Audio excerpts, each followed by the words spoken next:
Good evening, Nerdvengers, Broke-Vengers, visitors to the towers, etc., etc. If you would be so kind and smash the like button, we will get started in just a little bit. Thank you. See you soon.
Darren. Josh. How are you? I'm doing good. A little cold. What are you doing? I'm doing okay. I'm interested to get into this stream. I want to talk about Fanboy dreaming. I want to talk about expectations. I want to sort of apologize. You say Fanboy dreaming. Yeah. You're the fanboy that was dreaming? Yeah, a little. I think I was a little. I got caught. Got lost in the sauce. Yeah, fanboy dreaming. So, I want to talk about that. Good evening, everybody. Welcome to the stream. Welcome to Darren's Danger Room. We do this show every Wednesday night at right around this time. And let us know in chat, how is it? I know there's a little bit of lag going on. I'm trying to fix it. I am experimenting with some things, so if there's some issues, guys, hopefully we can see what's going on and fix it. It's actually kind of lagging for me, too. Yeah. I am also on it. Yeah, it's kind of a bummer. But I think I know why it may be happening. The unfortunate thing is I can't fix it while we're live, which is kind of a bummer. But I think I know what it might be. But we'll suffer through it. We'll suffer through it tonight. and it'll be all good. But yeah, we of course It'll just be like we're in strobe lights, you know. You're just getting glimpses of us here and there. Yeah. You know, like we're in a creepy haunted house. You could think of it as an enhanced experience. You know what I mean? Depending on. If you have epilepsy, please. God, no! Please, no! We're gonna get sued. But yeah, so I wanted to talk a little bit about WandaVision. So, have you thought any more about the finale? Where are you at with it? I mean, you know, last week we watched it and then we went live, and I pretty much just complained about it in front of thousands of people and made you bear it. Thought more about it? Like I don't know. Like I feel like all of my opinions were pretty fair and pretty middle ground. So I don't know. I didn't think about it, and then all of a sudden my brain changed. Yeah. So you're pretty much. Well, no, they weren't. I think we just restarted it, so I don't know. I'm gonna see what happens because it like went out. Oh yeah, okay, it's good now. Yeah. Or, that may have. Good now. Yeah. So that may have actually fixed it, and hopefully, whoa, if we're still in the same stream, that would be so nice. No, we are still in the same stream. Really? I'm doing it on YouTube. Yeah. Yo, that is the first time that ever worked. Okay. It was the magic touch of me. Okay, fine, Darren. Well, I guess no, yeah, it probably was. Sometimes I like if you ever stop and think about how the internet works and why turning it off and turning it back on again is a thing that works. It'll like melt your brain trying to conceptualize the internet. But anyways, the internet is a series of tubes, actually. So I don't know if you knew this or not. And how come turning it off and turning it back on again works? Explain that, Josh. Well, I don't know. I explained freaking WandaVision, but so as I was saying. Okay, yes. Anyways, back to WandaVision. Yeah, I mean, I do read the comments. Surprise, guys. So when you guys say all that crazy stuff, I'm reading it. And yeah, no, people were very, very upset and very, very upset with you. Yeah. Oh my gosh. Wow. But like losing my train of thought, the negativity is no. The thing is, you're right. Like, so people do get down, I guess, when I get down about things. Sometimes it's a weird sort of thing that happens. I've been telling people like I'm just taking it in stride. But honestly, it's like it is a thing. Like there are people in the community that are seriously like, stop. I remember what we were talking about right before this now. Yeah. We were talking about it was setting up the plan that you wanted to see in the future. Yes, correct. So that was something. Okay. Yeah. That's fine, I guess, but I had the same complaint for the first season of The Mandalorian. Yeah. So I don't know. I can like it and still want more from the show. Like they're not conflicting ideas. They can work in tandem. Like I really enjoyed the show. And I thought, as opposed to stage setting, could have done more. I don't think it's a bad thing. Yeah, for sure. But it's just like, I still watch the second season of The Mandalorian. Totally. Well, if there was a follow-up of WandaVision, I'd fucking watch it. But yeah. I don't know. I'm with you. I think it's a fair point to say that, like, the MCU is this big story. It's this big, ever-growing thing. And to be fair, this was a character that we didn't have any of this information for. She had sort of been stuck to the sidelines, she'd been underutilized.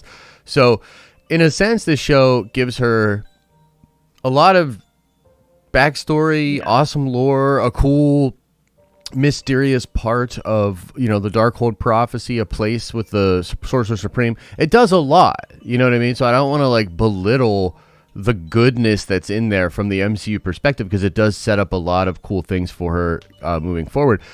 I think for me, I'm pretty soured on the boner joke and the whole, you know what I mean? And the whole X-Men thing. So I'm super soured on that. And on that topic, you know, if we can just get into some therapy about the mutants, because... Well, I don't... Yeah. I don't know.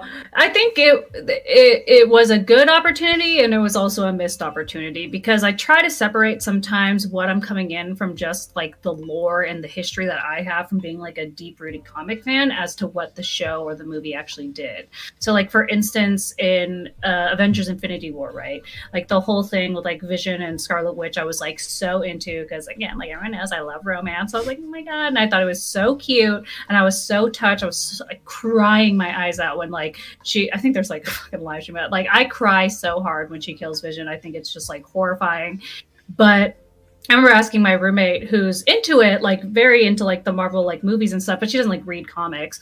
And I asked her, I was like, did that actually do anything for you? Because like I feel like I only liked it because I know that they're together, and I've like read about their love, so I'm projecting that onto the movie. But I actually feel like they just kind of didn't say anything about their romance. And she's like, oh yeah, I was totally lost in those parts. I didn't get it at all. And I was like, ooh.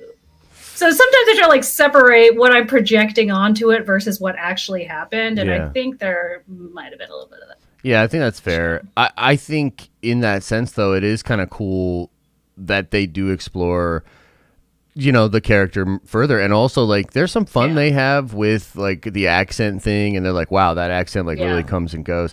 And as funny as that is, it does actually flesh her character out, where it's like, like, when she goes into trauma mode, the accent comes out. You know what I mean? I think, by the way, I think that's totally feasible. Oh, yeah. Like, that. When she's being hyper emotional or in trauma, or she gets super angry, the accent comes out. Like, that's a thing that actually happens to people. Obviously, it's probably not as extreme in either direction, but that is a thing that happens. So I don't really get hung up on the whole logistics of the accent thing. I think that's totally I don't either. I think it's fine. I think it's kind of a cool little thing that it's almost like they explored some parts of her that are good. I guess the honest to God truth was I was just really looking for a little bit more, and it would appear that they are going to do something significant with her, as the post-credit scene would indicate, but that is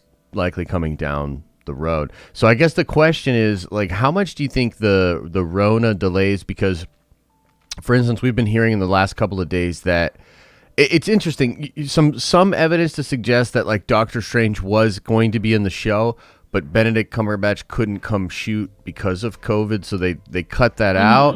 But then there's other things where, like, the writer was saying, like, well, Doctor Strange was never going to come in and save her. But that, I think we're all sort of coming around to the idea that if they were going to have Strange in there, it would have been ancillary or like a post-credit scene. So which is fine. I mean, again, so if they're going to bring this into a whole magic storyline, I guess it was. But what I always come back to is it was good, and it was just like, okay, like, because I think it set it up fine if they like jump off at this point and go into the Darkhold and Cathode or whatever. They have enough to tell a story in a movie with. They don't need like a full setup to start going from what they got from WandaVision. I just feel like with how many episodes are there? 9 episodes? Yeah. They probably could have done a little more, perhaps. But I guess the focus was more on like an artistic thing, trying to tell like a very specific kind of story. So yeah. And there's some evidence. That wasn't the goal. For sure. And there's some evidence to suggest that they did have to sort of condense the ending again, likely because of constraints from the Pandy. So it's like, the more I hear about it, because I had sort of a, you know, let's be real, an emotional reaction, you know what I mean, to it. But the more I sort of think about it, the more I'm like, okay, a lot of this makes sense or whatever. The boner joke really rubs me the wrong way, but it just is what it is. I still genuinely don't understand why you are so upset about, like, the mutant thing not happening. So it's not necessarily just the mutant thing. I would have actually been fine if there was no mutant thing, but the boner thing feels like they and Shackman sort of came out and said that he was playing with fan expectations. So meaning like it was like a troll. It was a troll, yeah. So like just like what they did with Ben Kingsley with the Mandarin, where they're like, oh, he's going to be the Mandarin, and then they made him into Trevor. Now, I actually wasn't really bothered by that, but here's what I've been telling people, because people are like, yeah, well, it's fun.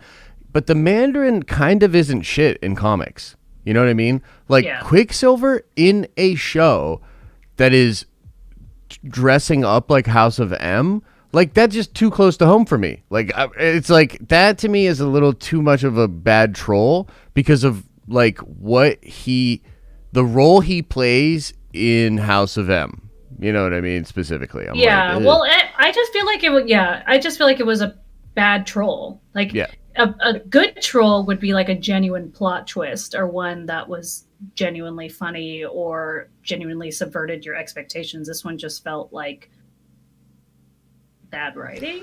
I don't know if that's what to chalk it up to. I don't know. But again, I just didn't really care. I was just like, it just felt like a little bit like a waste of my time. Yeah, again, no, for sure. And I think, for me, it's like I'm trying to get over it, dude. You know what I mean? But speaking of X-Men, like let's talk X-Men. Let's talk about the mutants because, I'm. And did you wear an X-Men shirt for me? Wow. I did, and I'm wearing a Star Wars shirt. It's like we switched. We did. That is pretty adorable. And by the way, that is one of the coolest Star Wars shirts I've seen in a long time. Very sweet. Thanks, bro. Yeah, very cool. Now I lost my train of thought. Mutants. X-Men. Yes. Mutants. So I was thinking, we're probably going to have to wait for these freaking mutants, man. And Feige sort of already told us that we're going to have to wait. And essentially, I think what this really comes down to is he had a plan for the next couple of years of the MCU and sort of the next stories, right? And he did not include mutants in that plan. And I think what we're sort of seeing and realizing, especially after WandaVision, is he's not just going to flip everything and inject mutants into it. Yeah. So that sucks. Yeah, I mean, which is fair. But then also, we did that with Spider-Man. Okay. Spider-Man is so much of a lower investment, though. One Spider-Man is so different than, like, the mutants. But that's fair. It's fucking fair, I guess. But... So let's be fair a little back. Would it be so bad to give us maybe just a few mutants? You know what I mean? Like, I think so, because it depends what they want to do with it, right? Do they want them to be mutants, or do they want them to be superpowered people? Because there's a difference. If we're going to bring mutants in, you have to bring their whole spiel in, their whole genetic code, their whole cultural implications that they bring by existing. Yeah. So if they just want to bring other superpower, I mean, they did it with fucking, sorry, I'm trying not to cancel this. Wanda and Pietro. Yeah. They just brought them in as superpowered people. Yeah. If they were revealed to be mutants later, cool. So I guess they could do that, but I don't think they couldn't bring them in as mutants. They'd have to be like superpowered people. Right. But I guess what I'm saying is like, if the boner joke you bring in. Well, okay, let's talk a rumor. Let's talk rumor. Because at this point, like, everybody's shell-shocked on rumors, including me. In fact, there was, and we're going to talk about this tomorrow. What? That's why I don't partake. I know, bro. I know. Remember the stream before? I was like, I hate No, I don't remember. I refuse. I don't care. Yeah, I know. It's a dangerous game. Here's the deal. The leak community was on a very good run, though. Like, we were on a hot streak, you know what I mean? And then like this one was a swift kick in the nuts. And I guess for me, like, even today there was a crazy Spider-Man 3 plot leak that came out that may actually be true. And that plot leak actually says that Tobey and Andrew are not in the film, which is wild, dude. Is that wild? Yes, that is wild. It is wild. Trust me. Why is it wild? Because there's so much evidence. Like, there's so much evidence to suggest that. Oh, it's wild that like that they wouldn't be in the film. The previous leak was wrong. Correct. Is that what you're implying? It would mean, like, especially because, okay, I don't necessarily want to get too far into this specific leak. My macro point was that I don't even know what to believe anymore, because this is coming from an account that they say is really good. But didn't we just get burned by a bunch of accounts that we thought were really good? You know what I mean? Like, so I don't know what to believe.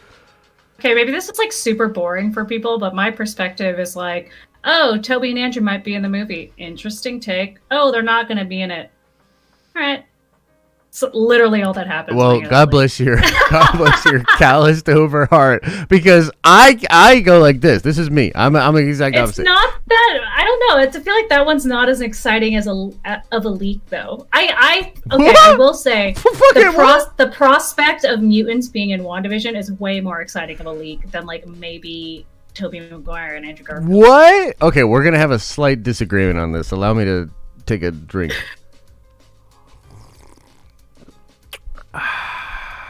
No way, dude. X-Men, incredible. Why? I love the X-Men. I'm super excited for the X-Men. But you're talking about something sort of unprecedented in that you would be bringing in an actor that had an iconic role for a dead franchise at a studio that's this would be very wild to me if like Andrew and Tobey came so back. You're talking more of like the almost like the legal implications of it, like that is definitely like, Fox and Sony yeah. and MCU are like working together. Yeah, and the implications of that are like yeah.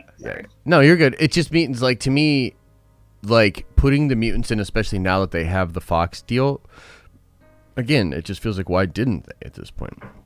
I guess I get more excited by the prospect of a good story than like a celebrity being in it. No, but okay, fair. That's totally fair. But I guess for me, it's like, especially because this is a movie being produced by Feige, and Feige did work on the Sam Raimi Spider-Man movies, and Sam Raimi is doing Doctor Strange too. So to me, I see all these threads where I'm like, yo, like this could be way more than just like a cameo by some grumpy old Spider-Man dudes. You know what I mean? Like where I see it going is like he could be pulling. I think what he could be doing, and you know what? You've got me fanboy dreaming again, Darren. Okay. Thank you for allowing me to dream again. I'm singing that to the tune of California Dreaming. Nice. What I see is the possibility of him doing like a Spider-Verse thing that also sort of neatly puts all the Sony stuff in like its own little pile away from the MCU. You know what I mean? Because that's what Spider-Verse could do. I don't think they have to do that though. Well, because it's already done. Like with Spider-Man: Homecoming, like that shit does not exist in the MCU. It is like a non-starter. It's totally Homecoming irrelevant. absolutely does exist in the MCU.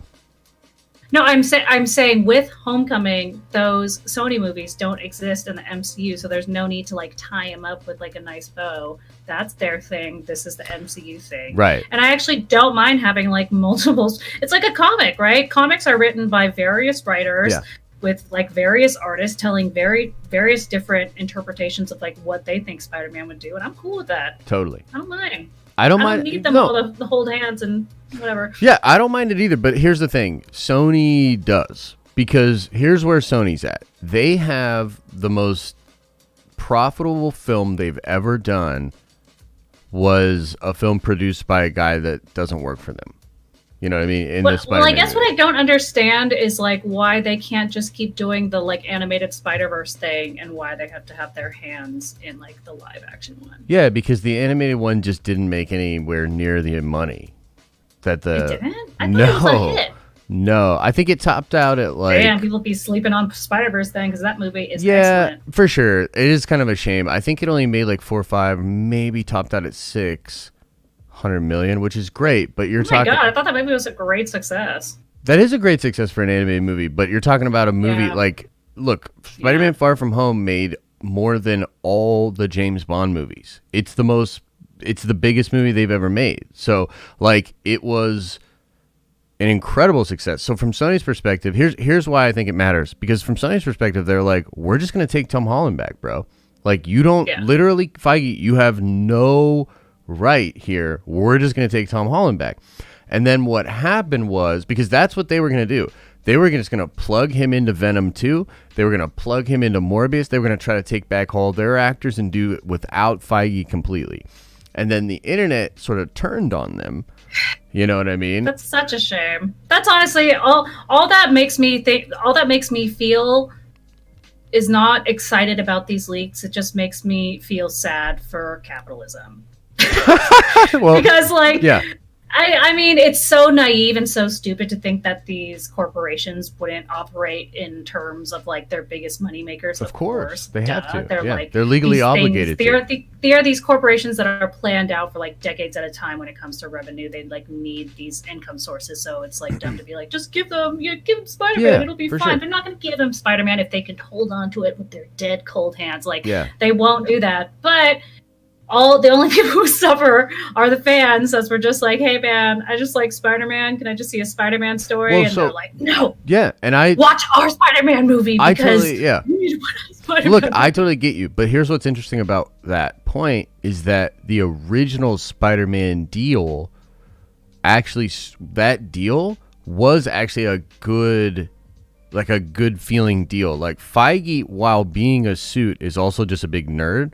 So like, I mean, look, I'm speculating a little bit here, so let's just give a little warning that I'm not necessarily speaking of things that I'm aware of. This is just speculation, but I've heard that like he didn't care at all that the arrangement. Basically, like, he produced those movies. Disney was getting like a 5% take on it. He didn't care. He actually thought the arrangement was great, whatever. The arrangement was great for the fans. You know what I mean? Because it created like a beautiful thing. Like Spider-Man, without the license agreement changing, we got Spider-Man in the MCU. It's fantastic. It's a fantastic deal. But then after those movies became incredibly successful, and then after Feige became like legit one of the most prolific producers of all time, Infinity War and Endgame, like just ridiculous grossing films, Sony was like had it they flipped. You know, they went sooty with it, where they were like, well, I mean, that's why we all love the MCU, right? Like, right. When it comes down to it, because I think we talked about this like in a previous stream, like you can't fake the feeling of like authenticity, right? You can't fake the feeling of someone really pouring their heart and soul into a project and being super passionate about it, because when you receive it as the viewer, as the consumer, you're just like, wow, like that was fucking delightful. That was just a joy to be a part of. And that's one of the reasons why the MCU is so wonderful, and why Warner Brothers and Sony have a tendency to like fall flat with the projects they put out for like DC and Spider-Man, because I feel the suits. I feel them. I feel the board meetings. I feel all that stuff. And it's just a bummer. And it's nice to think that we could live in a world where Kevin Feige will make deals that lose money but are better for story and fans. But all good things must come to an end, I guess. Yeah, for sure. No, it's but I think that's sort of why, again, people are perhaps like, okay, so think about this. I know people that like the Sam Raimi Spider-Man movies like were the be all end all thing for them, and like top 5 for sure. They like brought in a whole new kind of thing for people, right? And so for some people, the idea of that character getting some kind of a wrap up, or at least like us linking up with that character in the future, and then connecting that story to the continuity of Tom Holland's Spider-Man in a Spider-Verse-esque way, while also having all of that done by like our Lord and Savior Kevin Feige, like it does sort of get the nerdy blood going. You know what I mean? Like that to me is a pretty exciting thing. I think that's where some people are at with it. I think I just feel the same way I feel about it. I feel about any sequel that comes out, where you really love something and then you see the sequel come out. I'm always just like, can't you just like let something be good? Do we always have to do season 2 of something that told a complete story and finished it and it was fine? And but do you think Tobey got a complete story though? Because I think that third film is garbage. It was real weird. I think it's awful, bro. Like it's literally like I can't watch that movie. Like, but that was director drama too, you know. And sure, it's just like studio director conflict. Yeah, I don't really think it serves the director drama and the story itself to rehash it. God, how long is it? That was in 2002 for Spider-Man. Sure. Mm-hmm. Yep. 2003, 2002. Yeah. Fuck, I don't know. It's almost been like 10 years. Like, unless he's got a really good, just, I don't know, a story that's just been like brewing in him, and he just can't wait for it. He just wants to explode out of his chest. Then hell yeah, give it to me. Fucking shove it in my face, Sam Raimi. But if it's just for nostalgia's sake, I'm good. Like I love Spider-Man 2, and I'll always love it. You can't change it. You can't change my experience with Spider-Man 2. Spider-Man 3 can't. I feel the same way about sequels. Terrible sequel comes out, I'm like, all right, my brain not registering it. The first one was still amazing. Love it. It's never going to change that experience for me. I don't know. I think Tobey is going to be Mephisto, actually. And he's going to be Spider-Fisto. And make a demon deal with Peter. And if they just want to do like kitschy stuff, cool. I think that's cool. No, you know what I would really like, actually, though, with him is... I think they're going to do a thing where... Because if you think about where our Peter Parker is at, like Tom, he's like going through sort of an identity crisis. He didn't even really want to be a hero even in the last one. And it's going even worse now. So he probably like legit wants nothing to do with being Spider-Man. So he's like getting into Spider-Man 2 territory, essentially. Right. So what I think... like his life sucks. Yeah, well, right. And so what I think could be interesting... Spider-Man's life sucks. Well, that's Peter Parker. It's the Peter Parker luck, right? He just has Peter Parker luck. Yeah. Spider-Man 2 is such a good encapsulation of that. Oh, God, classic. So what if he links up? This is what I'm saying. Spider-Man 2. Right? That's what I'm saying, though. Like, I want more. You're over here like, cheers to Spider-Man 2, but I'm good. Well, and I'm over here like, I know, and I'm not. Darren, I want more. I'm greedy. I'm greedy. Okay, think about this. Spider-Man 2, I want more. Spider-Man 3 comes out. Then you're like, I'm good. Yeah, it's fine. We'll just let the we can do it again, but better. Okay. All right. Maybe. Probably not, but maybe. But still, my nerdy heart. I'm going to hope. I'm dreaming. Feige, you won't take it away from me. You can't just work it out with that boner joke. Okay, sorry. What were you saying right before I interrupted you? Cheers to Spider-Man 2. Cheers to Spider-Man 2. What I was going to say was, I'd love to see our Peter Parker like meet up with an older version of that Peter Parker. Yeah. And he's like, bro, it doesn't get better. Like, it's just legit. You want him to like Scrooge McDuck him? Like, Christmas past? A little bit. And be like, it always sucks.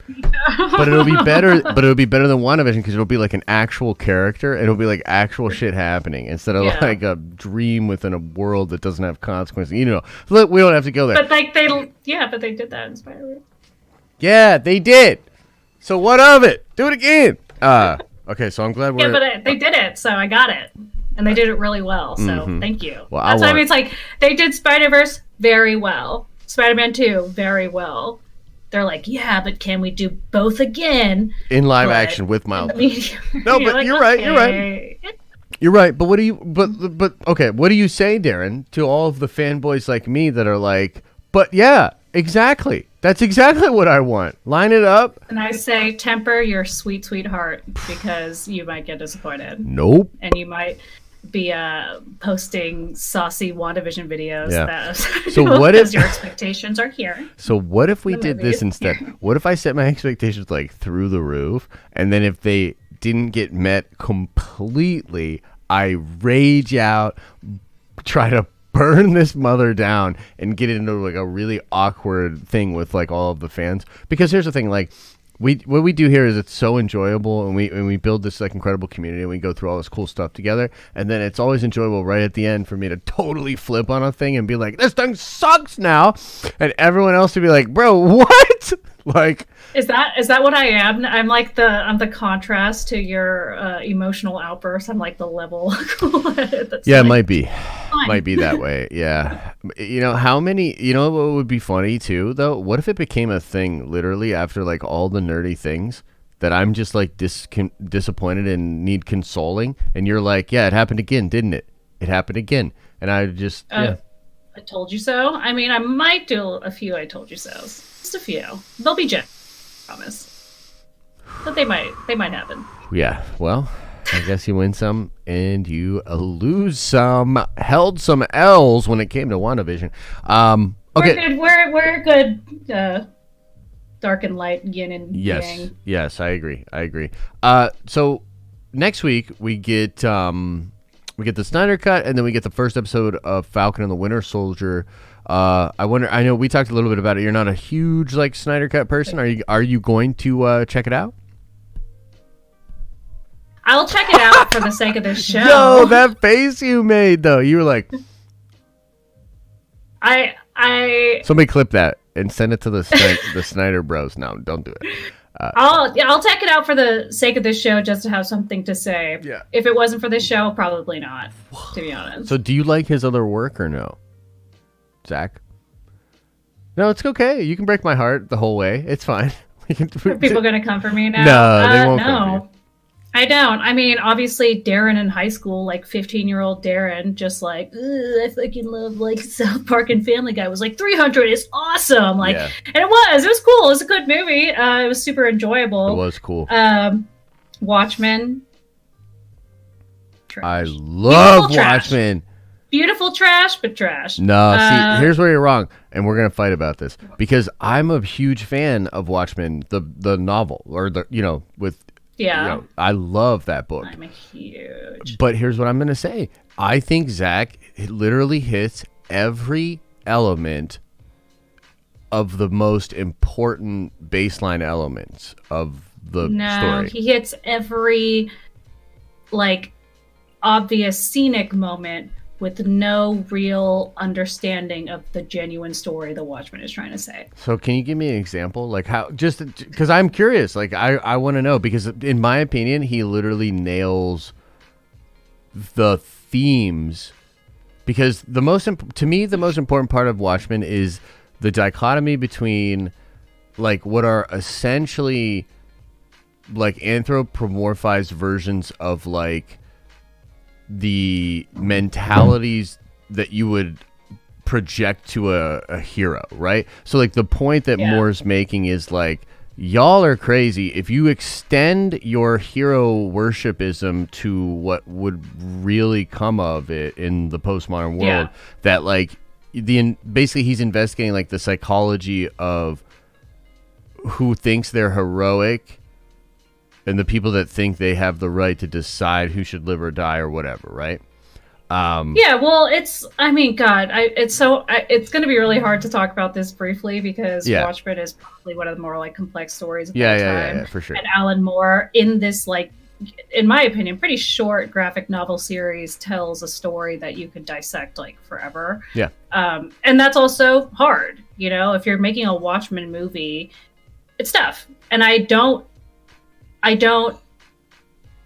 understand why the movie was made the way it was. It was a blockbuster. It was still in the time before superhero movies were really a huge thing. They were on their come up, but they didn't really have the same foothold as they do now. So they still kind of had to dazzle and delight people. And what you're going to do is you're going to do like the big superhero punch, kick, bang, bang moments, because that's what draws people in. Those are like the climaxes of the story. Yes. But I felt like they were a little thin because they were missing a lot of the thematic ramifications that like were built up to make those moments so big, even if sometimes they weren't so big, which is I feel like this is a conversation that's going to be really hard to get into right now. But so it's hard for me as like someone who really loves the Watchmen to enjoy that movie as a Watchmen film. If it's just like a superhero film, it's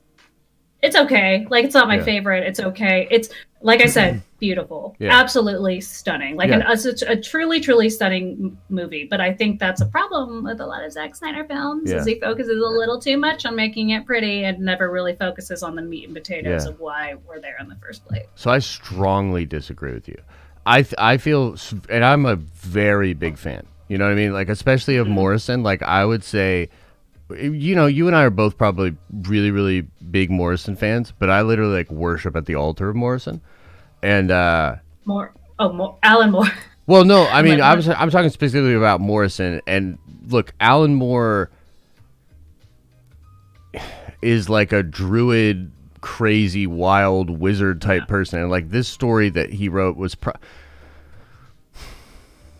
I don't know. It's probably one of his best stories, but like, I don't know. I like it I like it if it makes, which is also, I think I talked this in my last YouTube video, because it does make me sad how grumpy Alan Moore is about all of like the media adaptations of his work, because he just like publicly just shits on every media adaptation of his work. And well, there's rather specific reasons for that. There's very valid reasons. But I think he's publicly said that he hates that people watch like those movies and think it's like a representation of his work. Where I'm like, I kind of like that it's like an intro to it, because those are what brought me to your work. And then I read the work and I was like, holy shit. Yeah, see, that's crazy to me, because I actually watched. Yeah, so I read the book like before I saw the movie, and like I'm telling you, like for me, it hits all the notes. Like I think if anything, I would say that the weird thing about Watchmen is he does Zack Snyder it up in some places, and I hate almost every time that he does. The movie works best in the moments that he is literally just straight adapting it. But I think that what people fail to realize is that, like, go just straight adapt a panel of Watchmen.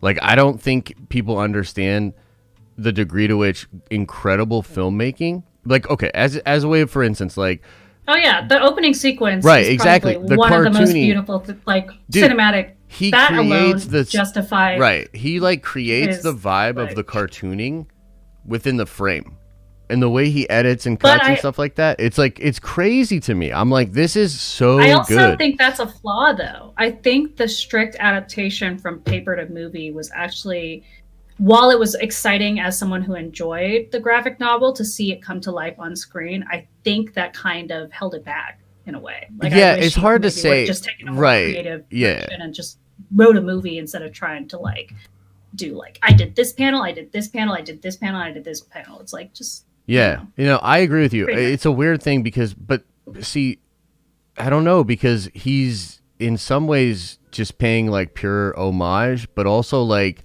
again, I think that the real craft of the thing is you fail to recognize how much effort goes in to making it seem like it's just a simple adaptation. It's so much more complex than that. To get it to feel like that is the master of, that's what cinema is. So I think that I just didn't feel the same heart, I guess, from Zack Snyder in the way where it's like the Watchmen TV. Who is the guy who... Lindelof, the guy who did the Watchmen series.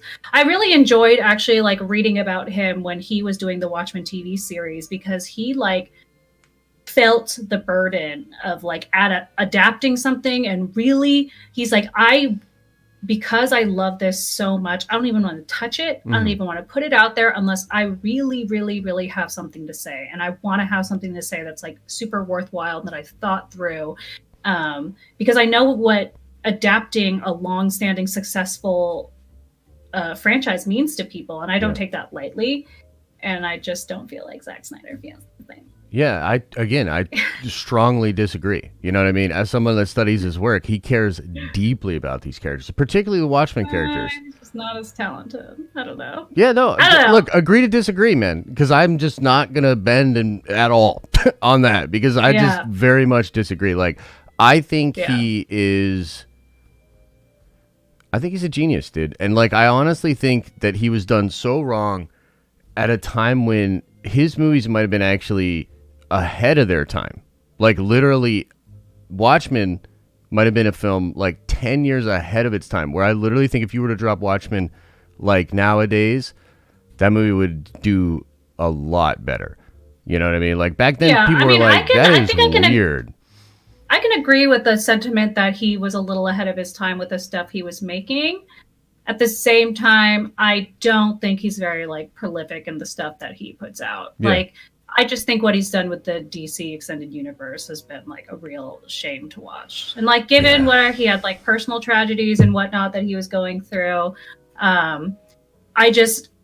I don't think he was the guy for it. I think he is someone who thrives in a more singular, like stylized kind of way. Like, I think he is more of like an artistic director, and putting him in charge of a huge franchise was not the move. Yeah, I think it was weird like how that happened, because like, I feel like he didn't make Man of Steel thinking I'm launching a universe. You know what I mean? Like, maybe in some ways he had like some ideas, but like, I mean, if you look at that movie, it actually more straight adopts some of the Donner stuff than I think a lot of people like recognize. Like, it just adopts Donner in like a new sort of postmodern deconstructive way.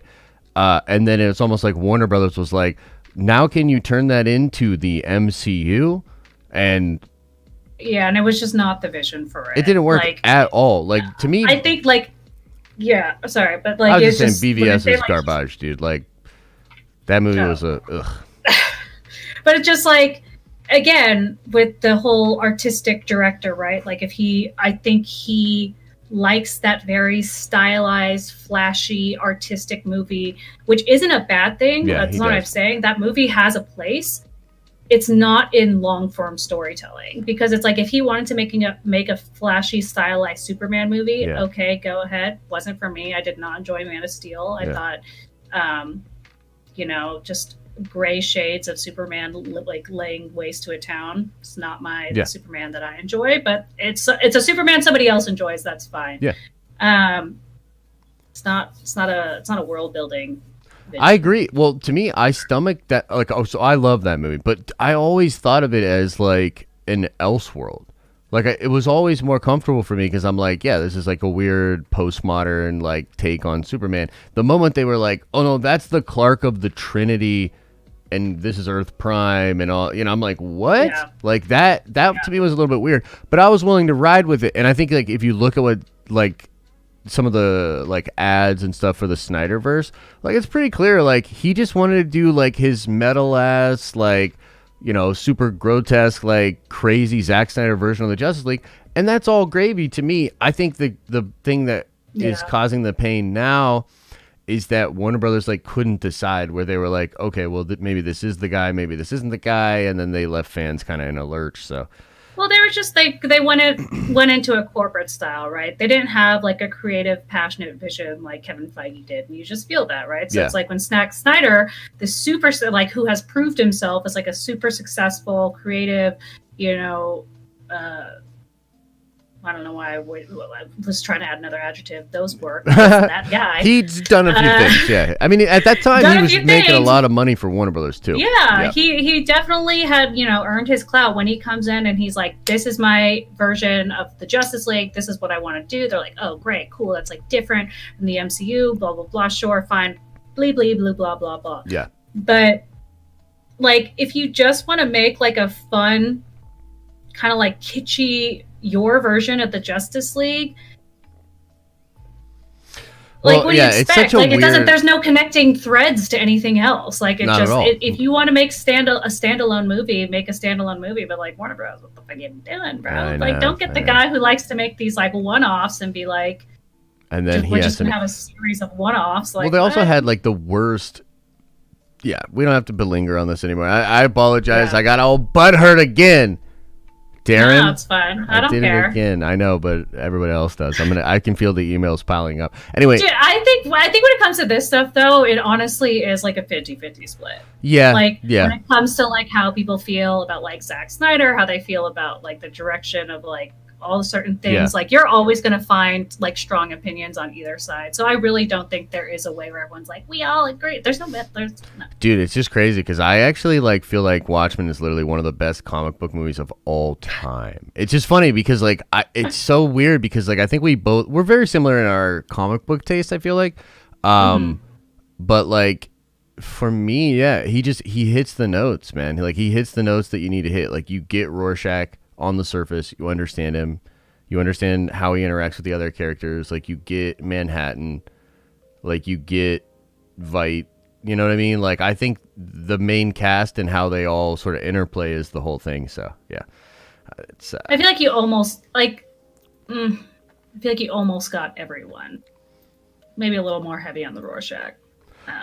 Yeah, he was heavy on Rorschach for sure. But again, he likes the ultraviolence, the flashy ultraviolence. So that's always what he goes towards. And honestly, that's like a personal preference. Just like it's actually my least favorite thing about him personally, but I also just live with it because it's his shit. You know what I mean? Like for me, like there's parts of 300 that he does like really weird gross stuff that's not even in Frank Miller's stuff, and I'm like, ew. But at the same time it's like his stuff, and 15-year-old Darren just saw like Gerard Butler and was like, "This movie is awesome, guys. This movie's so cool." Yeah, dude, for sure. It's just like my hormones raging. Hormones raging? Yeah. Well, I mean, dude, that dude destroyed his body. You know, his body was never the same after that. Really? He didn't do it right. He overtrained, and he had to literally do therapy to sort of rebuild afterwards. Yeah, they don't talk about it a lot. Talk to fucking Christian Bale. How the fuck is that guy doing it over and over again? Dude, yeah, I don't know, but I think at the time too, Gerard was not necessarily big time, so he didn't have necessarily access to the best people. So he just went hard, and he overtrained, and it was. I mean, he looked great in that movie. He definitely awoke something in my fucking pubescent soul. He put on a performance that was legendary and created like an iconic physical performance for sure. Like that that will go down as one of the. Lena Headey's in it. Dude, Lena Headey was. About that. Looking fine. But also, again, personal preference. I do have like, it's a weird thing for me in movies that actually takes me out of it. It's such a weird thing. Incredible sex scenes. Is that what you're about to say? No, that gets me into it. Oh, but like Man of Steel and like the first Hulk movie, any superhero movie where they're having a big hero fight in the middle of like a city and like everything is getting destroyed and they just don't mention it at all, always a little bit annoys me. Yeah. It's literally just like a totally extra super personal preference, but I just don't like it. I'm like, well, that was someone's car. Well, that was definitely a building full of people. They're all dead. Oh, look at that. More people dead. And so I just don't, and I think that's why I enjoy movies like John Wick, because in just the simplest, they don't even have to say it. They're like, they're all assassins, so these are all bad guys, and they all want to kill each other, so it's fine. Watch everyone kill each other. I'm like, down, let's fucking go. Just keep pow. Like, I like ultraviolence in that regard. Or like 300, right? It's all like them just fucking laying waste on a battlefield, but when they're just like leveling a whole building, I'm like, 300 people, it's dead. Yeah, I don't necessarily. That's probably why you don't like Zack Snyder. Let's be real, because he does not give a shit about that. Exactly, that's what I mean. It's like a personal preference thing. Yeah, no, I get you. Maybe it's because I'm a lady, but I just don't. Maybe it is. I don't know, man. I'm just like, let's go, more buildings. I don't know. Yeah, but I think it's We'll talk more about it. We'll argue more about Snyder next week. Maybe you'll like the film. Maybe I'll hate it. Wouldn't that be funny? How long is it? It's 4 hours. I'm not even kidding. I don't know if I could do 4 hours of the Justice League. I really didn't like that movie. Like, Darren's going to have to do 4 hours, ladies and gentlemen. 4 hours of Justice League. I promised the Nerdbenders we're going to do it. Yeah, right. I promised them I'm going to do a watch party with them, but there's going to be plenty of potty breaks. Because I don't have the bladder for it anymore, you know? Yeah. We talked about this on another stream. I don't know how to start this, but I am determined in my lifetime for 4-hour movies to come back to theaters with intermissions. Yeah. I'm just determined. Yeah. We'll do an intermission on the watch party. Oh. That'd be cool. Okay, so here's the other thing. Let's talk Falcon and the Winter Soldier, and then we'll get into Q&A, okay? Okay. So then the first episode of Falcon and Winter Soldier comes out next week as well. What are your expectations for that show? I'm assuming they're super high, and that you're going to get disappointed. What are they? Well, you know me. I'm always going in like, I don't know, guys. We'll see. I literally like to go in at like a empty tank. I just like to go in with zero expectation. I like to go in like an empty tank. Just let it wash over me and just like, because I just don't like because again, I always try to think about the fact that like, as someone who is so invested like in the media outside of these movies, I oh my god, why did I did that thing where you lose your train of thought? Yeah. No, I think you were I find myself projecting my like personal views and personal eyes to the media onto the piece of work, and I try to like separate the two, because it is possible to have like a really good movie and a really good book that have nothing to do with each other, like an adaptation of something that's completely and totally different, and it's fine. Yeah, you know what I mean? Like I don't really get hung up on something doing something justice if they tell a good story. Yeah. If they do it right. Yeah, it depends. I don't know. For me, like I've found some like Elseworlds or just maybe cinematic versions of characters or whatever that are totally different, awesome. You know what I mean? Like, and it's like, oh, this is so cool, and I love the way they did this. Sometimes I hate it. I don't know. It's probably a case by case thing, but I think there is something to like the essence of a character, especially like of a pop culture thing, like a comic book character or like a Star Wars thing. So like there is this element of like, if you remove all of the things that made it what it was, then it is only itself in name only. And so that's not good either. You know what I mean? Because then it's just no, like, that's not what I mean at all. Yeah. I think like, because I think the most effective ones, you can watch my YouTube videos about this. They understand the essence of the character, the core factors of what makes the character who they are. Yeah. It doesn't really matter what setting you decide to put them in. True. You will tell an authentic, true story because you understand that character. Right. And we actually talked about this in stream because we were talking about Mark Waid's Superman Birthright. Yep. And just like, or in Superman Red Sun, that's what we were talking about when we talked about this before. Because we were like, those are two kind of going off in their own direction versions of Superman, but they're still very Superman because it's a Superman story told by someone who genuinely understands the character. Yeah. At the same time, I don't really have like a allegiance and connection to Falcon and Winter Soldier like I might with other characters. So I actually genuinely am going into this show with like a clean slate. I was I think Falcon, or what's his name, Anthony Mackie. Oh, what's his fuck? The guy who Anthony Mackie. Anthony Mackie. Yeah. I think he's a scene stealer. I think he's got real like charisma and screen presence, and I think that's made evident by like his growing role in the movies. Yeah. And I think he makes Sebastian Stan better. I don't know if Sebastian Stan is as much of a scene stealer. He's very attractive. Yeah. But I think their chemistry is really fun to watch. I was actually genuinely surprised when Civil War that I was like, this is a lot of fun. Like, this is genuinely a lot of fun. I like that Kevin Feige picks directors and people who understand to work with what they have, and if they see like chemistry, they go for it and they write for it.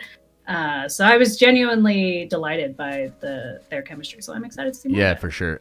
The scene where they're in the VW bug together. I know, so simple, cool. So funny. Like I literally like laughed out loud. I was like, ha. Yeah. Like yeah, and the extension of that, you know, it seems like they're kind of going to do that for like a whole show, and you know, the trailers look really, really fun. Like their energy looks really great, and I think you're right. Like I think Mackie will carry a lot of the load in the series, but I also think I actually think we're gonna get a lot of interesting stuff about Bucky. The thing that's gonna make this show, I think, so much more effective than WandaVision is that it's gonna deal with the actual legacy of one of the main Avengers, in the fact that like Steve is likely gone, right? So the show's gonna revolve around like Bucky's relationship to Steve and him working through the trauma of losing his best friend and like that, and also Sam, who lost a mentor, a friend, and all these different things, and those two men dealing with, because there's therapy and stuff in the show, right? So like it shows that they're gonna try to deal with their trauma, like and men traditionally aren't super great at that, so it's gonna make like a really fun, dynamic, but also an emotionally engaging experience. I think it's gonna be so much fun, you know. Definitely as a starting point, hold on, Bert. Here it comes. There you go. It was like a deep one. I had to like work its way up. Yeah. I think as a starting point, they have a lot more to work with, and so they're definitely going to be able to benefit off that. One of them being their chemistry. We already like them together. It's been screen tested, audience tested. They do well together. It's great. People are tuning in. 2, they are dealing like okay, I don't need to repeat it. Literally everything you just said. So I think they'll have an easier time. Looping people in. True. Where Wanda and Vision were always more adjacent, less explained characters. So it was kind of pulling out of nothing, trying to create something, whereas we already have a relationship. Yeah, we got like totally. Let me ask you this. Originally, I was like, man, it's such a weird choice that WandaVision went first. But now I'm kind of thinking maybe they actually wanted the extra, like, oh my God, it's finally MCU. Maybe they wanted that extra attention because they were like, we kind of understand where audiences might be with this as compared to like Falcon and the Winter Soldier. Yeah, I mean, if we're just going to go like completely objectively, can you do two adverbs together? Who knows? You can tonight. It's allowed. I think it's just Falcon and the Winter Soldier was always going to perform better.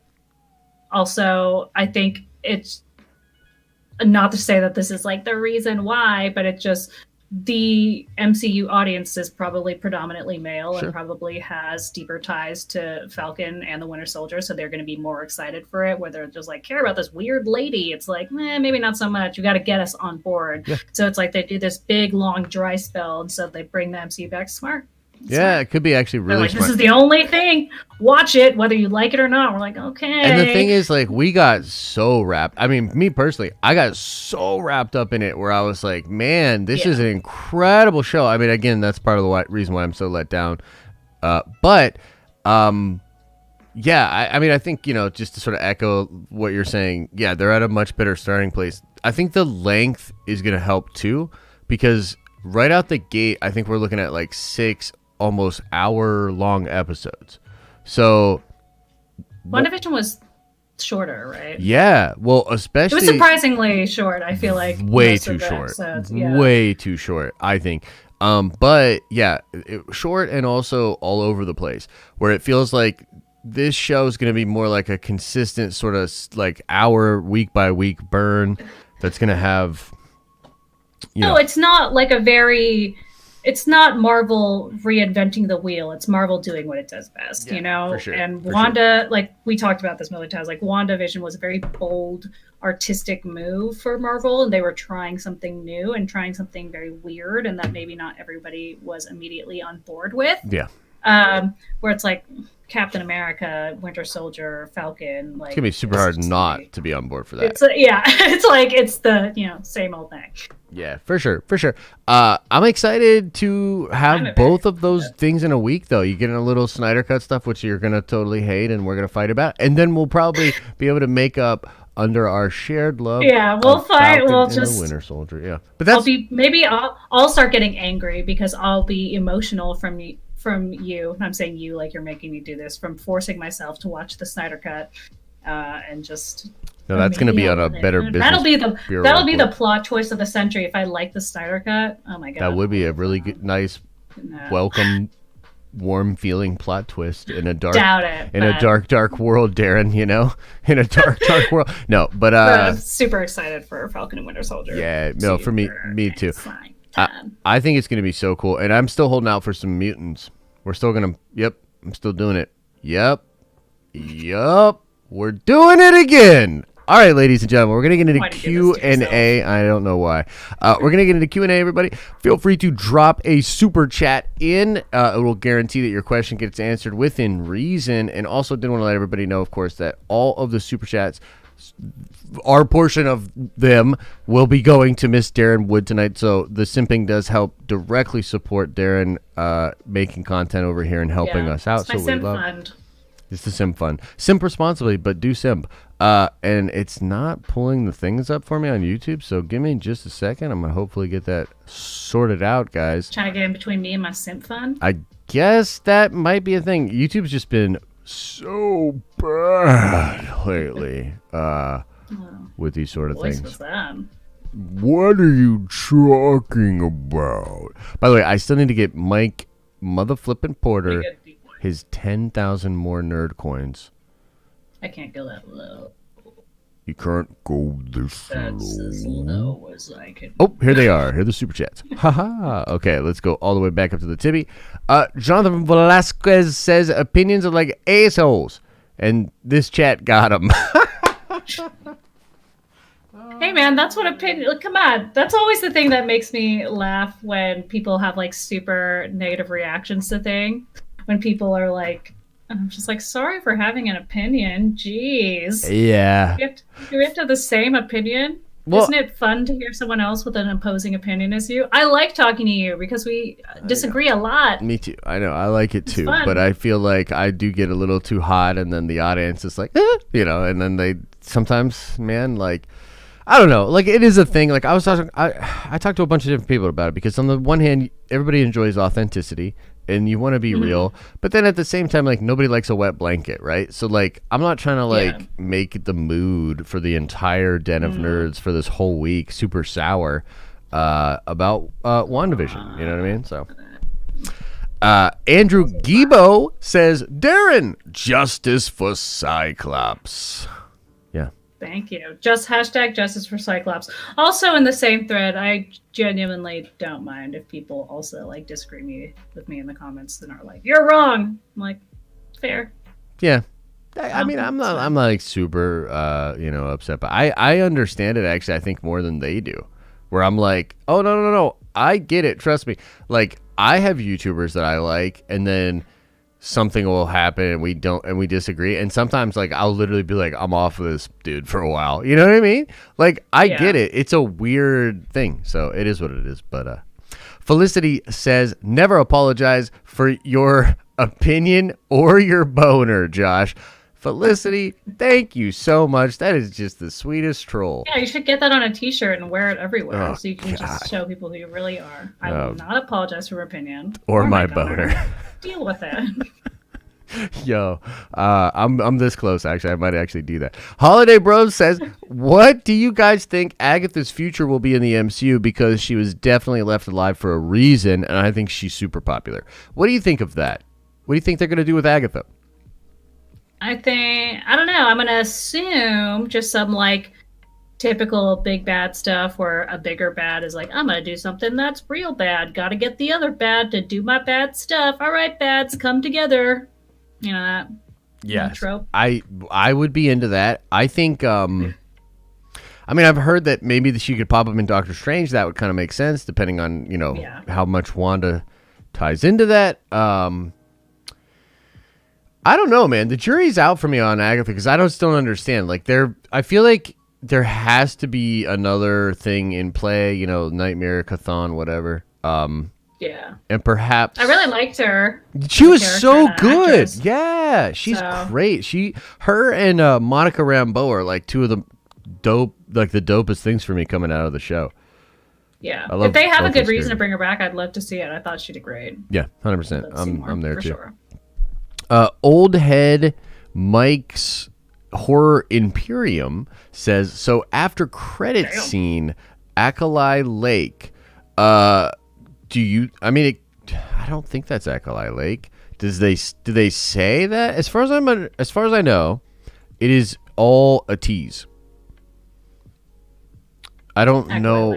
I do not recall. Yeah, I don't even know what that's really from, like in Marvel Comics. Let's see if there's any Marvel significance there. Ben and Stryker's base, X-Men again. I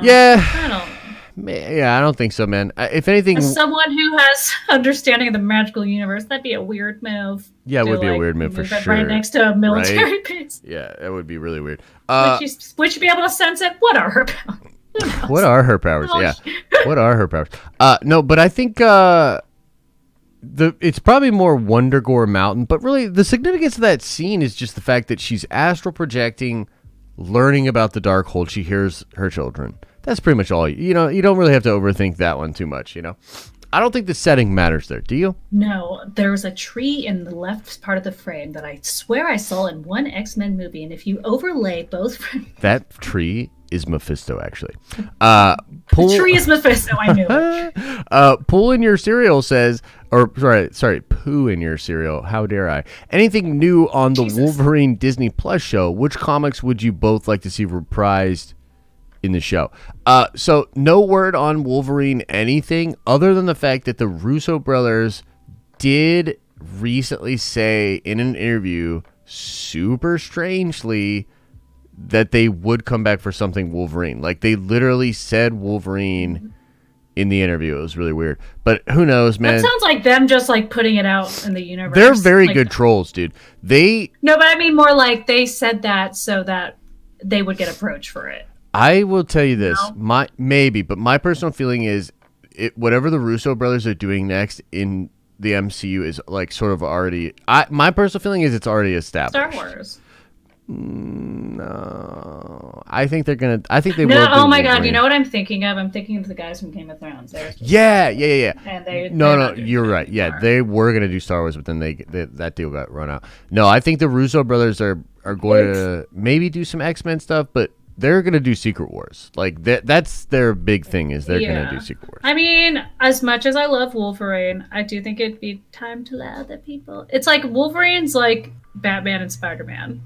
Yeah, no, I'll watch every time and I'll love it every time. Yeah, but you gotta. I mean, for sure, I get you, and I think like I'm down for more obscure and like even like Dakin. Like, can we get his son? You know what I mean? Like that would be really cool. But also, they know Money Machine go burr. You know, and frankly.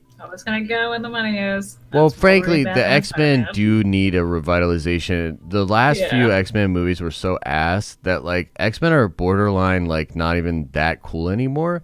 So like as whack as it is, we might need them to like redo some of the core characters just to even make normies be like, yeah, dude, Logan is awesome. You know what I mean? No, I think 100% Wolverine will probably 99.99% be involved in the new like MCU X-Men stuff, but it's like a solo movie.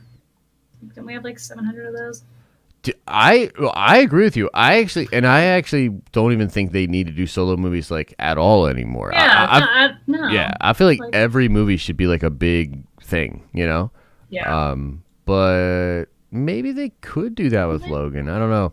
But if they want to do it, they might just be able to get to do it because they are the Russo brothers, and if they're putting it out, then they want for sure, do it. The Russo brothers would be like, someone's gonna come a knocking. And to be honest with you, that could be kind of exciting because we are so used to them like big scale, multiple characters. They've done so much, but they did great with Cap and his intimate moments in Winter Soldier.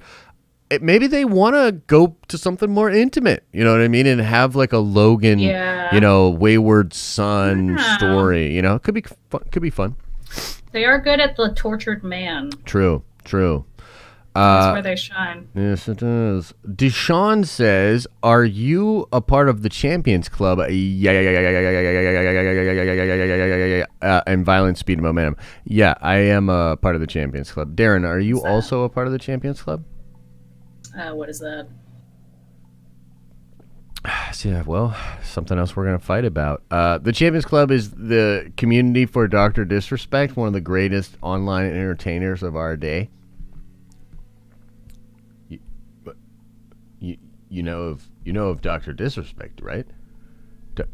I'm the two-time back-to-back, 6'8", 37-inch vertical elite, Lambo driving, black mullet, steel.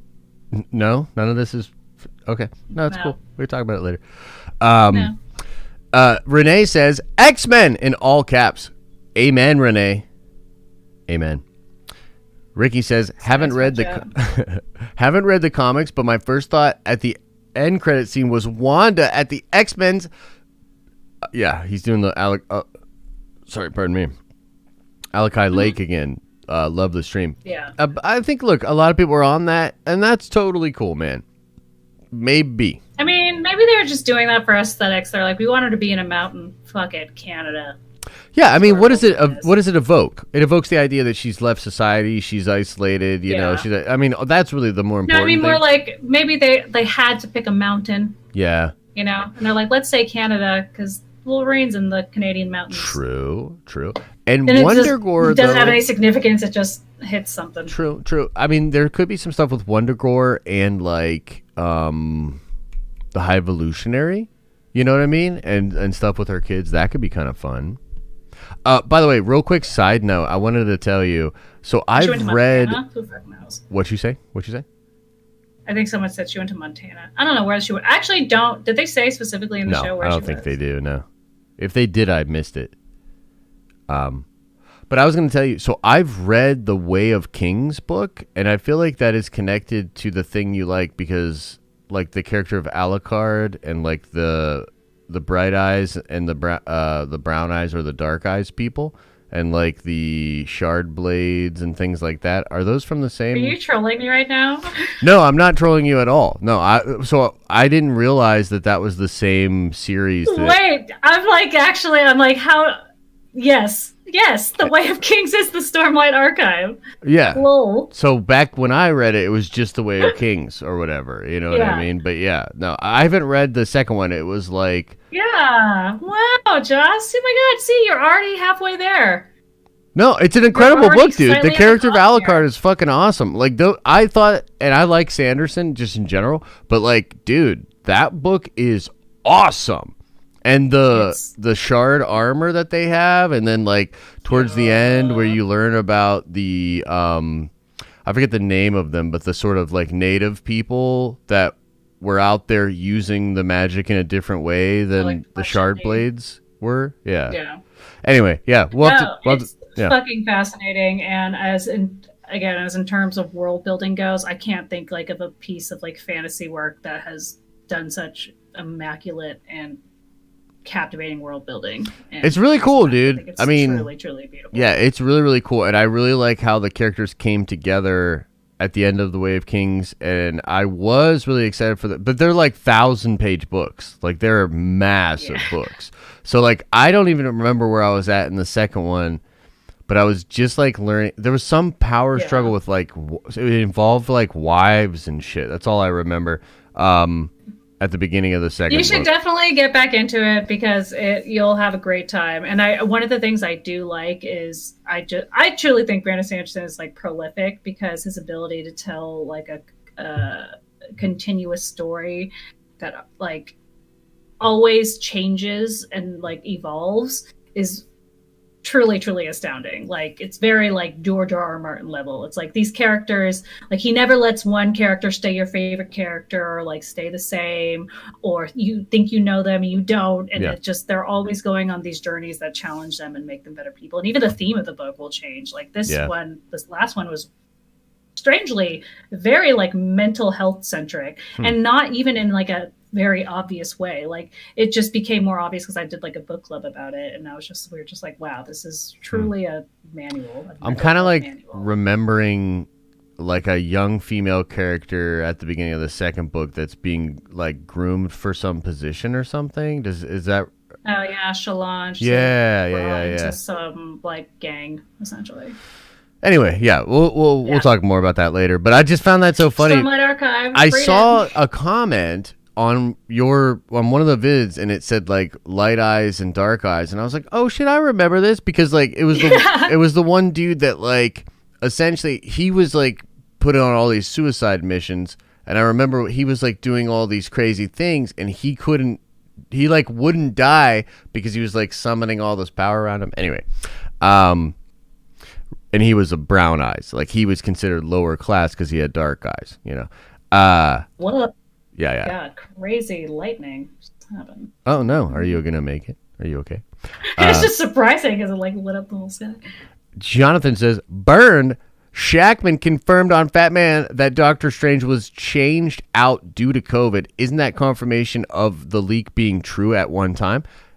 Yes, the Doctor Strange leak was true, but there were a lot of other leaks that around that time, particularly around the Evan Peters thing, and this was something I think Daniel Richtman was sort of leaning into, that was not true. Now, here's the other side of this is they could have changed that too. So we might live in a world, ladies and gentlemen, where Doctor Strange was in the show and got cut, and Evan Peters' character was going to have a way more satisfying backstory that would explain something about the multiverse, and that got cut as well. But I don't know that to be fact. The fact I know is that the assumptions we had were incorrect.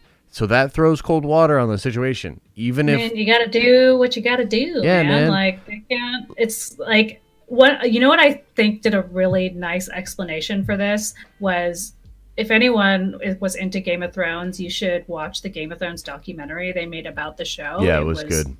It was so great. It was honestly so great. And I have huge problems with the last few seasons of Game of Thrones. Oh, the finale broke me. That finale really broke me. Like that's probably the last time I got like super heated about something. Like I'm still upset about it. But you just, when you watch this documentary, you realize you're like, God, there are so many things going on at a certain point that like we can't even begin to imagine what it takes to create something like this. So if someone pulls out because of scheduling and then that disrupts somebody else's schedule, which fucks up somebody else's contract, which fucks up this location, it's like, it's just this house of cards. And, you know, maybe Doctor Strange was supposed to be in it and it would have been great. And then they're like, he's not in it. They're like, fuck, what do we do? We have literally 2 weeks to write this because we need this. This guy is only on contract from this month to this month. And we just have to come up with scenes for him because we don't get him past this time. And it's just...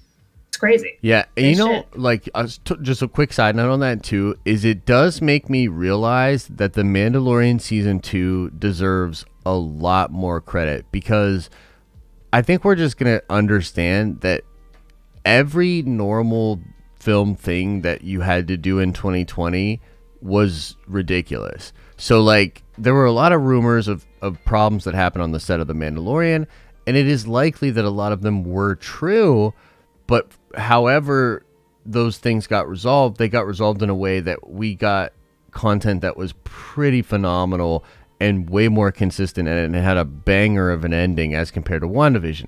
So, I mean, WandaVision is still great, again, but like, if the Pandy really did put the clamp on that show, man, it just, to me, it's like two things. It's like, oh shit, maybe we should curb expectations for Falcon Winter Soldier and Loki, etc. Yeah. But also it's like, damn, dude, Mando 2 deserves a lot of credit, in my opinion.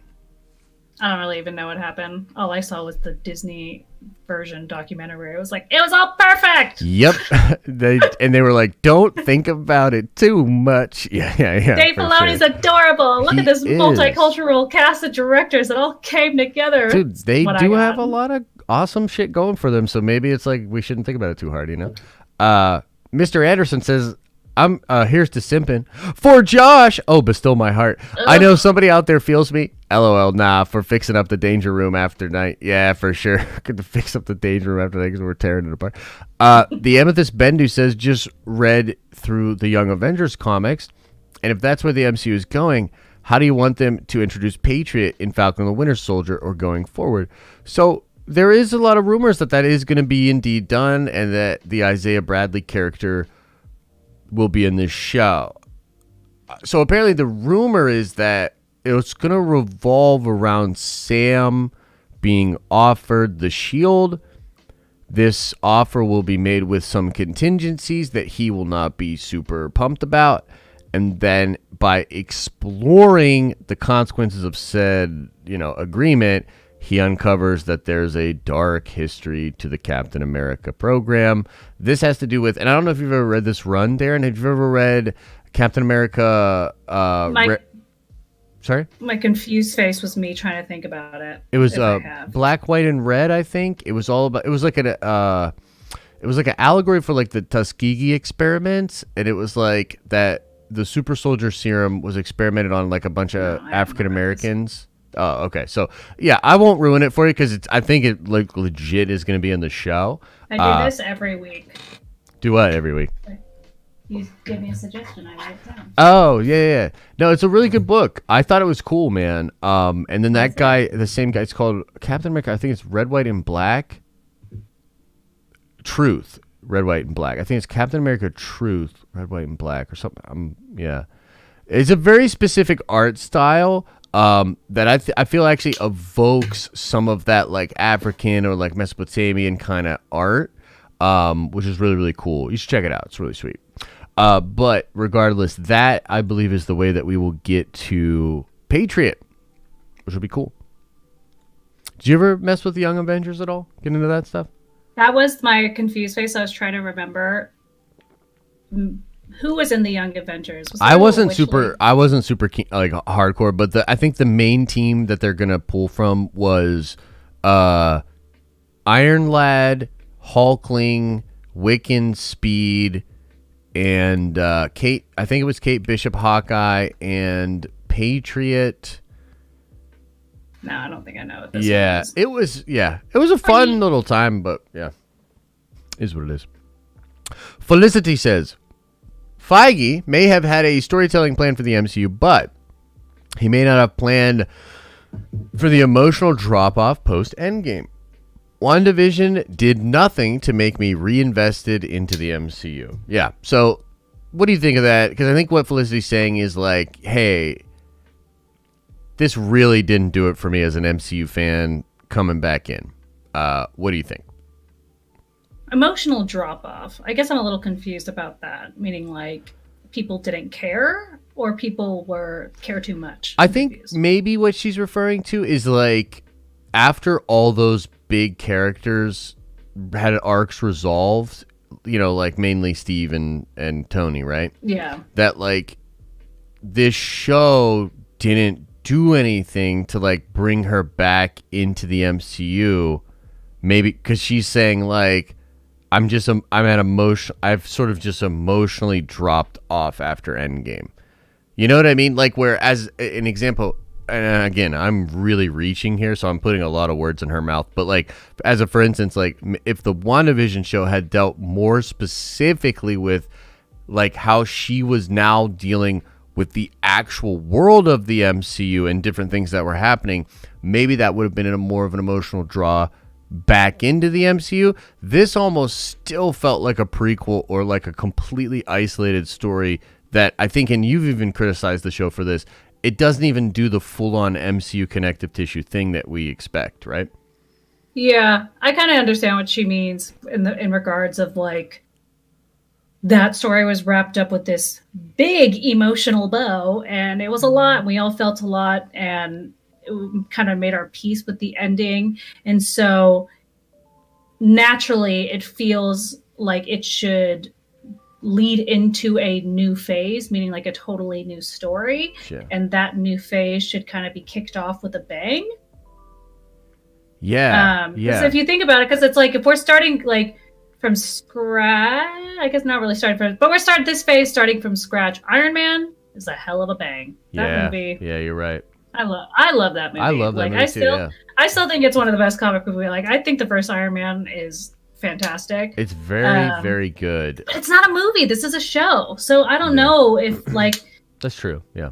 It's hard because we're holding like the same burden on every piece of media that they come out, and they don't really have room to explore different avenues of their world. Yeah. But I guess what it be, you know what, actually no, I think I kind of agree in a sense that having this show be the first thing was a weird choice. It was I think that's because we're all a smart choice maybe because of the Falcon and Winter Soldier. Correct. Yeah, I think that we're all sort of coming around to this thing. For me, it's like I'm coming around to this thing where it's like there was no perfect option here, and I think maybe man, and it's like really the more because it seems like strategically it was good to have this show come out before the Falcon and Winter Soldier for what they wanted, for the response that they wanted, and for the direction they wanted to take with that show. Yeah. Just as the viewer, if you're just like viewing it objectively and not strategically, that seems like one of the Netflix shows where those kind of just like came out in the middle and on the side, and it was still like fun, but it was like their own like little thing that they were doing, and that kind of feels like a better place for it. But she's one of the main Avengers, so they couldn't really do a side story. I don't know, man. It feels too late for this little brain. yeah. Well, I mean, I think the end of the day, like I'm starting to get this vibe that like, man, there was just a lot of stuff affected, because you got to think even before the pandemic, they were shuffling stuff because Sony was being a butthole and trying to take Tom back, right? So like to Sony, like because like I have heard, and again I don't know, but I've heard that like that San Diego Comic-Con in 2019, they had to take a lot off the board because they had plans with Tom, and they were like, we're not gonna let, you know what I mean? So like they removed stuff from the plan.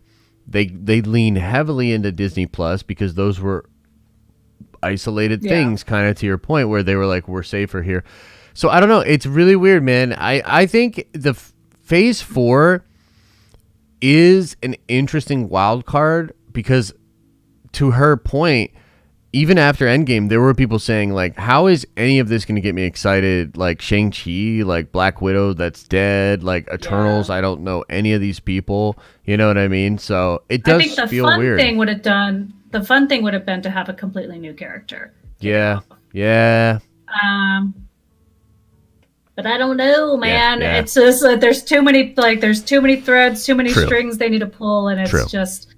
I think it's an impossible. I'll tell you, task. You know, to Felicity's credit, that is a good question that had us thinking for a while. So we appreciate that. Yeah, for sure. I do. Now that I think about it, I kind of wish they would have started it off with a new character. Yeah.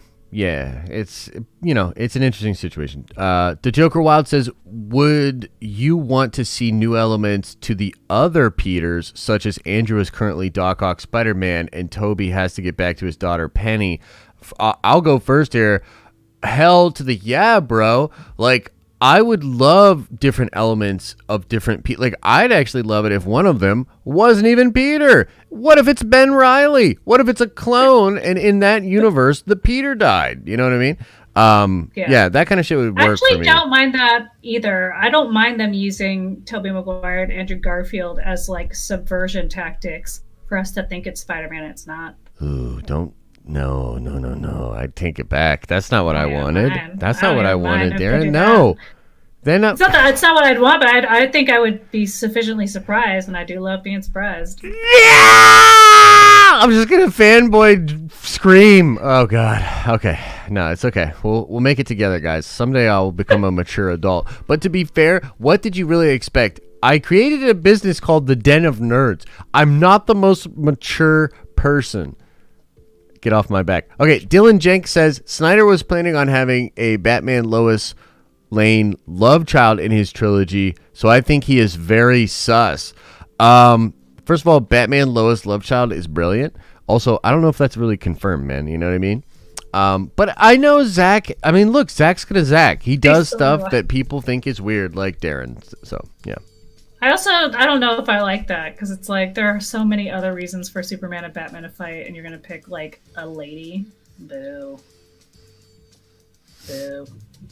I think a lady, in some ways, if you look back at the history of humanity, we've pretty much done all this shit for a lady. Decades of complex character material have been written on the dynamic of Superman and Batman, and just to chalk it up to like squabbles. I agree, actually. I would hate to agree with you in a moment that will make me detract from Snyder, but I do agree actually in the sense that like that's who knows if that's even true. I'm just saying as a concept. No, yeah. I'm saying it's true. Now you listen. Okay. Now you listen here. No, because you're right. Lois being like this weakness of Clark was never a thing. Like, you know what I mean? Like, yeah. I don't know. It always makes me laugh in superhero movies and stuff when it's like the one thing, like just this random chick. I'm like, this chick, like what? Like, but isn't that a very human thing? Like, I'm gonna be real. That's human as fuck for men. Like, oh, for sure. You know what I mean? It's like this, like, you know, whatever. Yeah.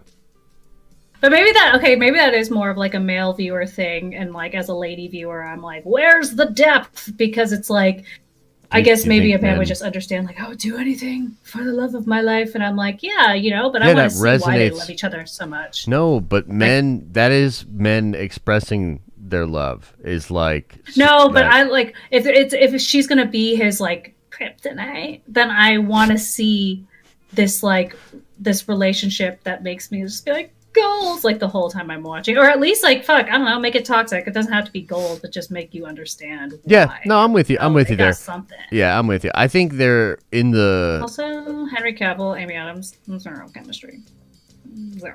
Zero chemistry. Zero.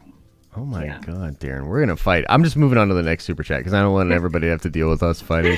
We're gonna fight again. I love them both as like actors, but I just don't think they romantically had good chemistry. Mm-hmm. J.L. Wireman says, love the show. Bro, we love the show too, despite all my gray hairs.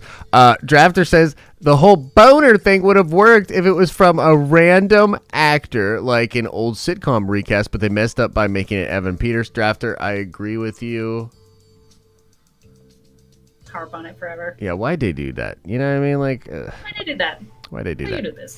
Keaton Haas says, we need a Darren's Danger Room emoji. We absolutely do. We will get that going on. What could it be? Just a silver box. Or like a dagger like in Josh's heart or something. I don't know, Darren. Let's get those like grid lines. Yeah, we'll figure something out. Daniel says Evan Peters was the only actor they could have cast as Pietro in WandaVision. Only way to make audiences truly question whether or not what they were watching was real. I think there is something to be said for that, Daniel. That's a good point. Yeah, but then again, that is a great point. But why you gotta call him boner? Why you gotta make a boner joke? You know, I don't like the boner joke. Like I'm just saying, like the boner joke makes all of these other little things.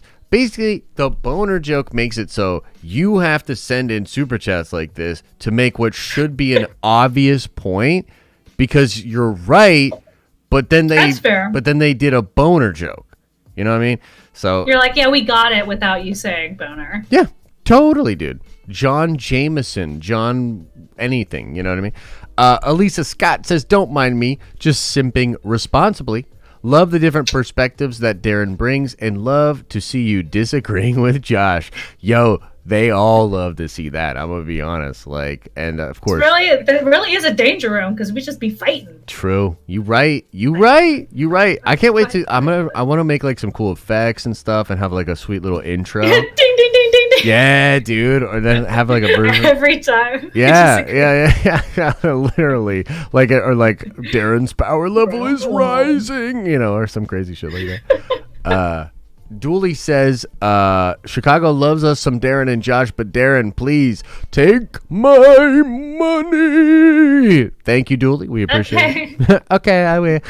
Rogue Soul says, I don't know if you've realized, but the acronym of Darren's Danger Room is DDR, Dance Dance Revolution. LOL, please don't hate me. Keanu Reeves is Ghost Rider or bust. Damn, dude. The amount...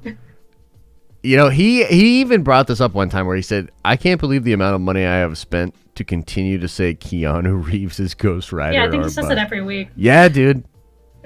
He goes hard for that. But we appreciate you, Rogue Soul. There was always that one kid that was like so good at DDR. For sure. Like weirdly good. Yeah. I actually was never good at it.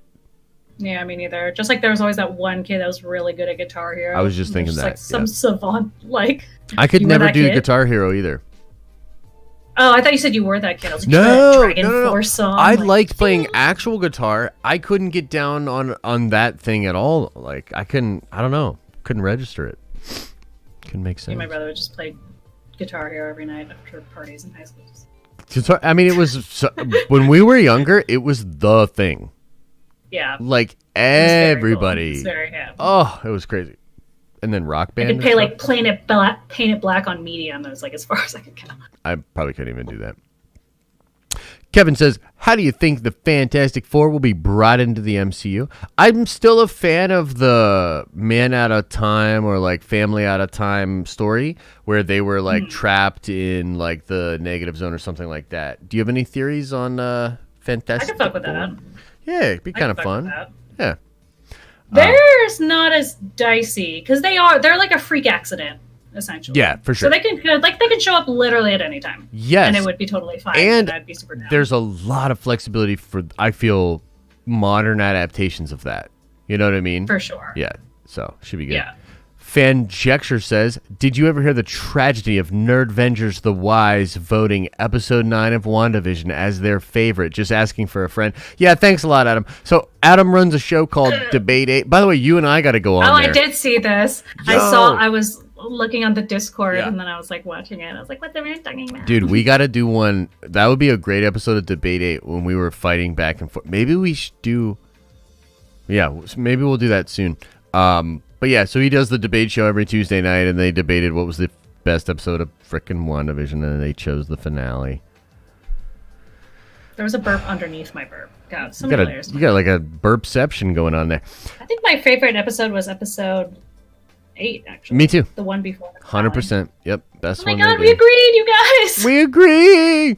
What's the effect for when we agree? Yeah, there has to be like some like glory. Some like yeah. That'd be funny. Jack. $5 holla, no message. We appreciate it. Daniel Fisher says with a $10 holla, love the mini debate tonight. What are you drinking, Darren? Josh, careful with the late night caffeine. Mang, burp count for the win. And take my money. Daniel, thank you so much. Throwing back that iced coffee at 1 a.m. Yeah, I mean, I live a wild life. I do wild things. and drinking some wine. So I was cooking with it earlier. Nice, like a dude. Mushroom farro. For real? Risotto thing. Nice, that's cool. I cook, bro. Well, I don't, but I am moving soon, and I might start cooking a little bit more at the new place. We'll see. But we appreciate the love. Thank you so much for that. And yeah, we did have a little bit of debate. I got super hot about that Zack Snyder stuff. It's just crazy because Darren's just so wrong. Kate Foles says Thunderbolts and Falcon and Winter Soldier. Imagine seeing Beetle versus Bucky or Songbird versus Falcon. I think we actually will see maybe both of those things. Definitely Songbird. Yeah, the Thunderbolts I think are coming, and I'm pretty pumped. I think it's gonna be like wild stuff. But yeah. Did you ever mess with the Thunderbolts at all? I don't know. Sorry. Sorry, guys. No, it's all good. I'm gonna put you on. One thing I can't do. It's homework and research. Yeah, I'm gonna put you on some Thunderbolt stuff because Dark Avengers and Siege and I also Reign. read really fast. Yo, we could do a reading club. That would be kind of fun. Like a little reading club, like on the Discord and stuff. That'd be kind of cool. Yeah. Just tell me what to read. I'll read it. We'll decide together. Lord Vito says, have you ever heard the tragedy of Lord Vito the Wild? It's a story nerds won't tell you. It's an after dark legend. No, Vito, I have not heard of this, but it sounds pretty intriguing. Sounds mysterious. Yeah, Vito's pretty wild. He's a wild bull over here. Just so you know, Darren. Just so you know. Star Wars Theory, what's up, brother? With the very generous 140 Canadian, which is probably like a couple bucks, but we do appreciate you, brother, for real. Thank you, man. Will Logan and Deadpool ever happen? Deadpool finding the grave and injecting back to life. So... Hey, what did you say? He's like saying, like, will Deadpool literally come bring Hugh Jackman Logan back to life? Like, is it possible that that could happen? I think I kind of know where you're going to go with this because you're like, I want new, right? Yeah. Yeah. I will say, okay, here's what I'll say. I think Deadpool for sure is happening in the MCU, and I really think it would be the dumbest idea ever if they didn't play off of the fact that he should remember the universe he was from. He should make fun of the Fox. It's like for sure, right? Like, so that's like obvious. Yeah, and it's like, and if that has like a Hugh Jackman cameo, that'd be hilarious. Like, I'd love it. And they get along super well, obviously, so maybe that will happen. Hugh Jackman's getting old, you guys. He's getting pretty old for sure. So let him go. Like, let him chill for a second. Sure. That's why I loved Logan too. I thought that was so fun because it was just like it felt very like age appropriate and very like honest, and let him be old, guys. Yeah, man, I'm with you on that. I really like that film. I think it could work, but they would have to like have it be a sort of fun dressing thing and not take too much attention away, you know. So. But Star Wars Theory, appreciate the love, my friend. Also hit me up. I texted you, Bray. Casey Watson says, what do you guys think about James Gunn versus the Illuminati? Okay, let me talk about this, Casey, and thank you for the support. So you probably didn't hear anything about this, but the Illuminati is like one of these scooper websites. Okay. So they came out with a report that said that they were casting Adam Warlock for Guardians of the Galaxy 3.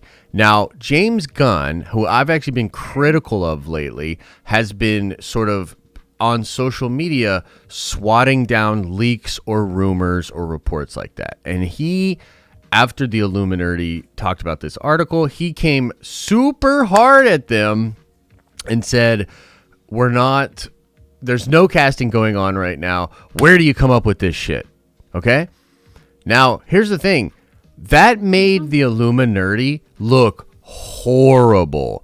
And from what I understand, there's a prototype actor being cast for this role that is 100% real. They are casting it, but it has nothing to do with the actual casting of the character. This is likely for reading, for other actors, for some kind of development.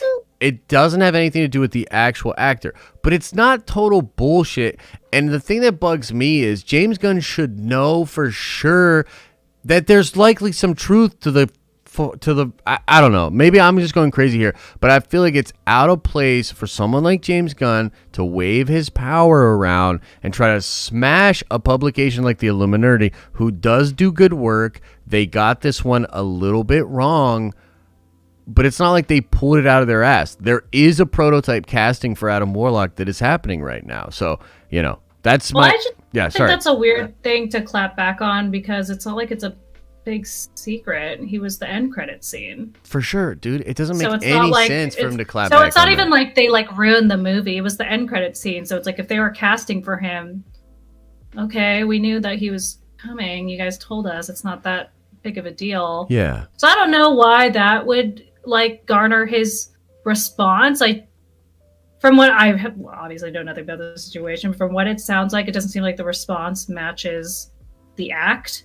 If it was something that legit ruined the movie, I could definitely see James Gunn being like, "Shut the fuck up, you guys are pissing me off." For sure, but it's just it's Adam Warlock casting. Who cares? But I would say, and I totally feel what you're saying, and not to just be like a grumpy grouch and argue with everything that you say, but I would say even if that were the case, I think the best thing to do is to not engage with it, because if you're a director and you punch down and you start engaging with fans like this on social media, and it's done in a vein that's sort of coming from your frustration, because I think this is really what it is. These people are just frustrated that YouTubers and bloggers or whoever are able to make money and get clicks and make news and actually have influence when it comes to these things. And James is probably I think it's ridiculous. I think these people are all grifters or whatever. But that's such a boomer ass sort of understanding. Yeah, I don't really understand that, because it's these are people making money off of this huge thing you guys created. Them's the breaks. That's just how things go. And it doesn't really change. Yeah. There again, unless it was a big leak that really fucked things up for them. I think it's kind of just the way things go, and a little bit inevitable. And it is a little weird power move. It bugs me a little, I'm to kind of go, but then James Gunn, he's got I mean, come on, dude, he's got a temper, and he's a little, not temper, but he feels petty, dude. Mature. It feels petty. He's a little mature. Yeah. I mean, he's openly said that Rocket is basically him. So. Awesome. It's the story of him trying to be a better person. Well, that Rocket. Makes sense. He is probably a mess of D-bag. All right, moving on. Jack says, Josh, any news on the Spider-Man 4 film with Tobey Maguire? There actually was. I don't know if you're trolling. We went over that a couple of days ago on the morning stream. There was a good report by the hashtag show, which does have a pretty good track record. They talked about some weird stuff that does indicate the possibility of a Spider-Man 4 film filming right now. Also interesting, I don't know if anybody saw this. Benedict Cumberbatch was asked if he has finished filming all of his scenes for Spider-Man 3, which the trades confirmed he's a part of, and he said yes and no. What the fuck does that mean? Yes and no. Have you finished all your scenes for Spider-Man 3? Yes and no. Over, but you can't say yes and no. That doesn't make any sense in that context. You know what I'm saying? The filming is probably over, but reshoots are probably still happening. Fair. Mostly actors just say they're finished with that, though, because I don't feel like they're allowed to say anything. Nowadays, no. I mean, nowadays it's real crazy. Their NDAs are probably crazy. Marvel's are for sure. Yeah. You will lose half of your money if you fucking say this shit. Yeah, for sure. Drafter says, how come you coach her and not me? I see you, baby. Caleb Herring says, Darren, can you pitch us a Scott and Jean story arc? Oh, Darren, pitch us a really good, yeah. Scott and Jean story arc. Yeah, they're so sweet together. Weirdly, the one I like the best is the Dark Phoenix one, because they're so toxic and weird. It's almost hard to watch because it's not chill. There's one point where she does a mind meld with him, so they can always hear each other's thoughts. What the fuck? Damn. Yeah. Do not do that with your boyfriend and girlfriend. No, that is a bad the idea. Craziest thing in the entire world. But they're so codependent. Yeah. And insane because they grew up as kids together, and then they fell in love, and they're both loners and like fucked up, and they're the only people they have. It's kind of bad. Yeah, it's cute, but it's bad. That's a great pick. And it's fun to watch in a way where it's like a intense romance that you would be like kind of rooting against, but sad to see in. Yeah, that's a great pick. I actually want to revisit that. Jennifer Cook says, Josh, read Way of Kings for sure. I'm gonna read the second one. I'm gonna get on that. I will. Armani says, so how is it that Marvel can shoehorn Spider-Man into Civil War and make a trilogy and can't do the same for the Mutants or Fantastic Four? I mean, look, I am with you, Armani. I think the truth is here's what I'm believing. There's way more volatility in the schedule than I think we're aware of. And they might have even, again, wanted to do something more with even Evan Peters, and they were like, oh, but we must wait. It's not the right move now. Let's change it into a boner joke, you know? So, I don't know, man. And like we said with the Fantastic Four, it's a lot harder to bring the X-Men than it is to bring in, say, like the Fantastic Four or Spider-Man, which happen from freak accidents, where they can literally drop them in anywhere at any time and just like carry on with the story. Like the X-Men... implying that there's X-Men implies like an entire legacy of a population of people. So it's harder to just kind of like subtly leave that in. Totally. No, I think that's a great point.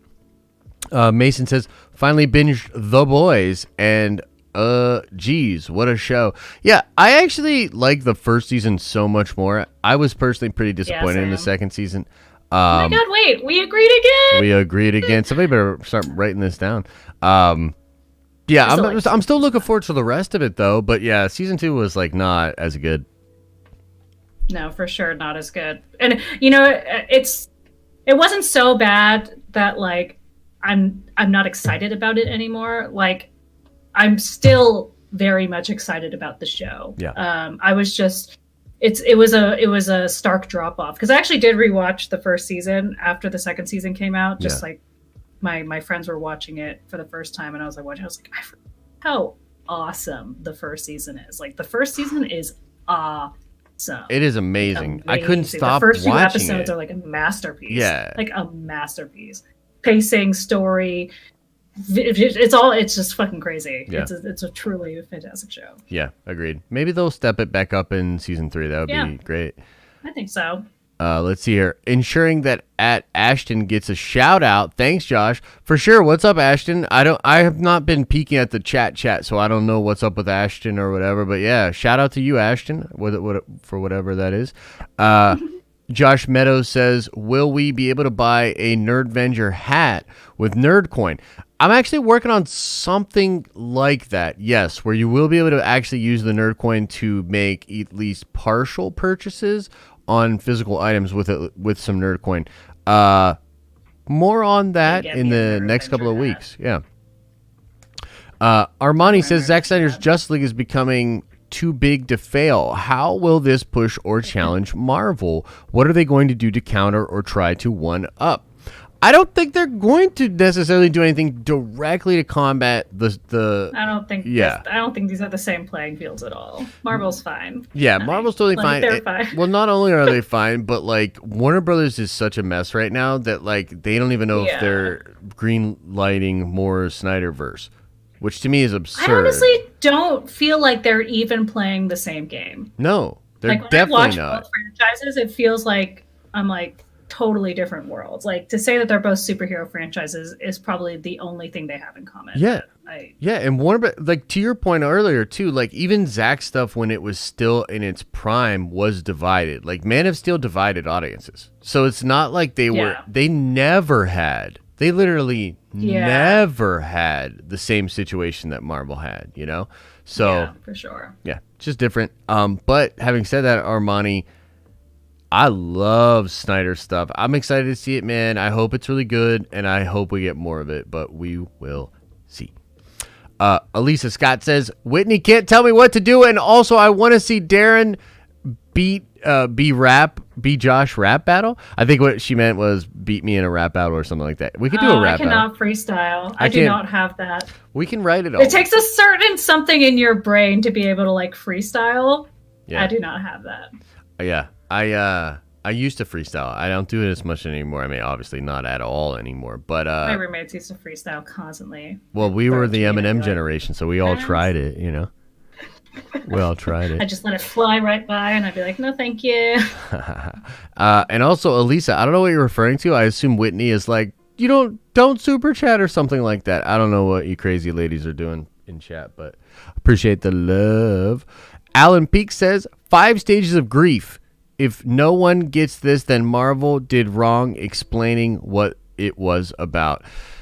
Yeah, I think that's fair. I think the show was about grief, but I also think, in my personal opinion, because they lack the gumption to actually go there, it's like a surface level understanding of grief, and it's only really impactful in moments of ambiguity, which is fine, but it's not this masterclass of like the visual. Yeah.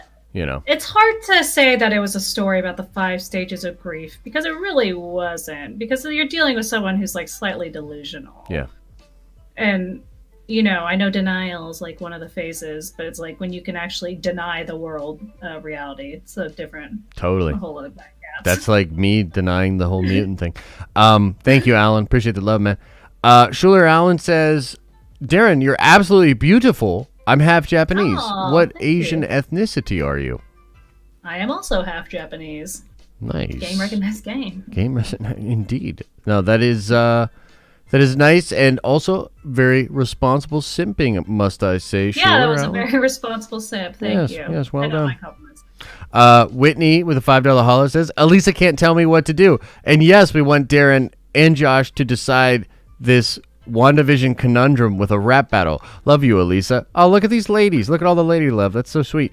I love it, but you guys are setting me up to fail. Yeah, we're going to rap battle it to decide it once and for all. I feel like this is a good way to do it. Armani says, simp. Heck yeah. RG2088 says, I wanted the show to be the Watchmen TV show for the MCU, when they ask a lot of questions to give us satisfying answers. Sadly, this was not to be. Yeah. I will say the Lindelof Watchmen show was very interesting for me. I started off pretty triggered and not enjoying the show, but ended up loving it. And I think even the way I feel like they used had a similar experience. Well, they used fans. I didn't even want to watch it. Yeah. I didn't even want to watch it. Well, they used fan expectations in a different way, where they like led you to believe that like Rorschach and his legacy was like really racist, and then like you later come to realize that that was sort of an affront anyway, and that they're actually the racist thing was used as misdirection. So then the way they tied in nostalgic elements was truly masterful. Oh, it was great. Like, truly dude, masterful. It's a really good show, but also that's a really risky thing as well to try. You know what I mean? But it was, I think, just so much more. It was just better execution, you know? That show, yeah. Well, I didn't even want to watch it at first because I thought it was just going to be like a Watchmen comic show. Yeah. You know, like the kind of spin-off things they do. And then who told me that they're like, it's like a totally standalone story. You should just watch it. And then, the first few episodes, I was like, I don't know. It's kind of like funky, but like in a way that I'm not really understanding. And then that one episode, I was like, holy fucking shit. And then I was the one where they revisit the squid. Yes. Holy shit. What an episode. I think that should have been the first episode though, and then they could have done like the faux racist stuff or whatever. But I don't know. It ended up working, so who... I don't know. Yeah, I thought it was good. The finale was a little weird, but it was just it was a great really show. It was a great experience. It looked awesome. Yeah. Jeremy Irons was so awesome, good too. All of the scenes with Jeremy Irons were incredible, dude. I really have a weird thing. I'm like, I love the sound of his voice. Oh yeah, who doesn't? Darren, who doesn't? Mellifluous voice, and I just listen to it. Liked it. Yeah, it's just like this. It's this beautiful mix of like rustic with like also highfalutin. Sounds musical. Yeah, it's very cool. Vito says, take my money to see Whitney and Elisa rap battle in the After Dark Discord. Oh shit, plot twist. Whew. That you sounds great. I would. See how hard it is. You want to talk about some simping? I would simp for that. That would be great. Lord Vito says, "Hey Darren, how do you feel about the Power Rangers reboot or a Power Rangers reboot?" I don't know. I legit haven't watched Power Rangers since I was a child. Me too. I know I liked them because me and my brother and sister dressed up as them constantly, and we're always playing Power Rangers. But I couldn't tell you anything about them. Cannot remember. Yeah.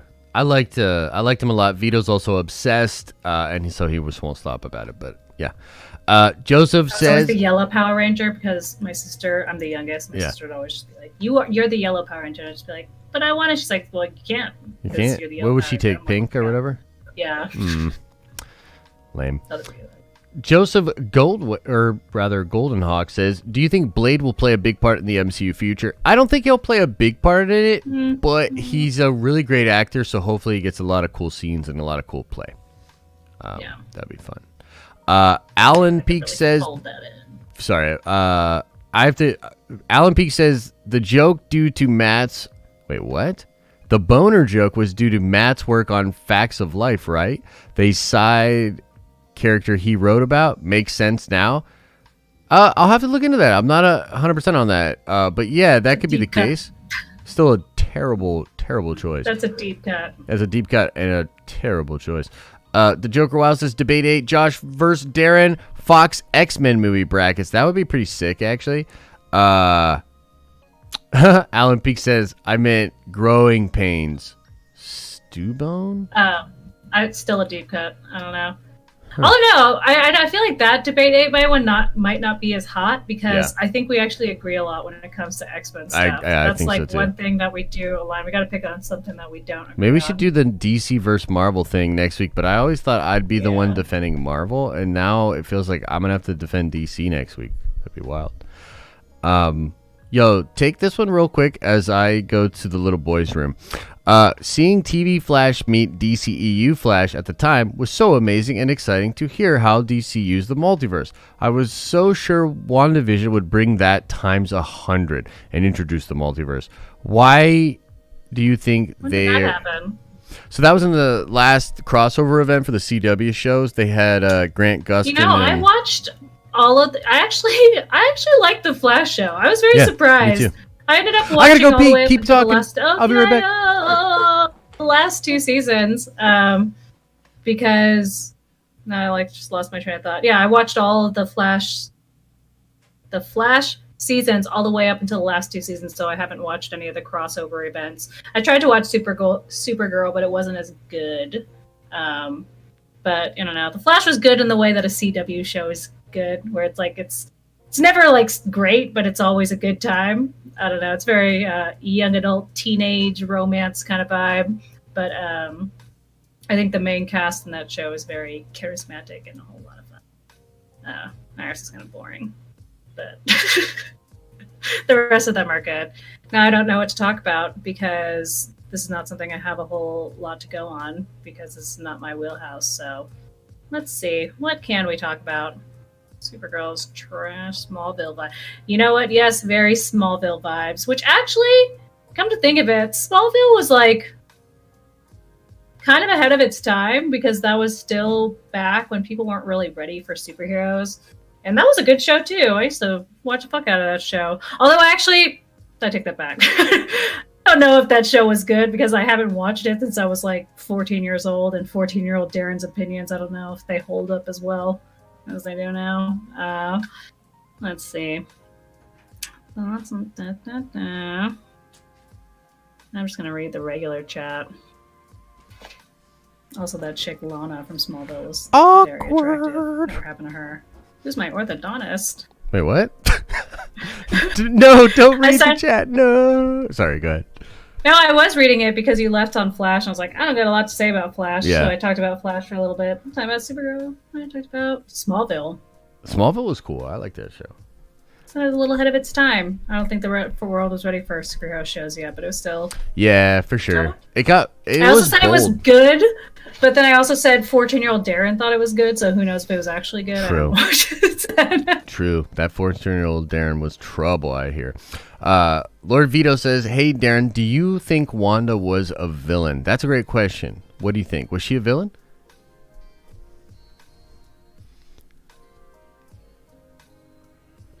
way. We've had that. She didn't choose to. Yeah, she didn't choose to be at the end.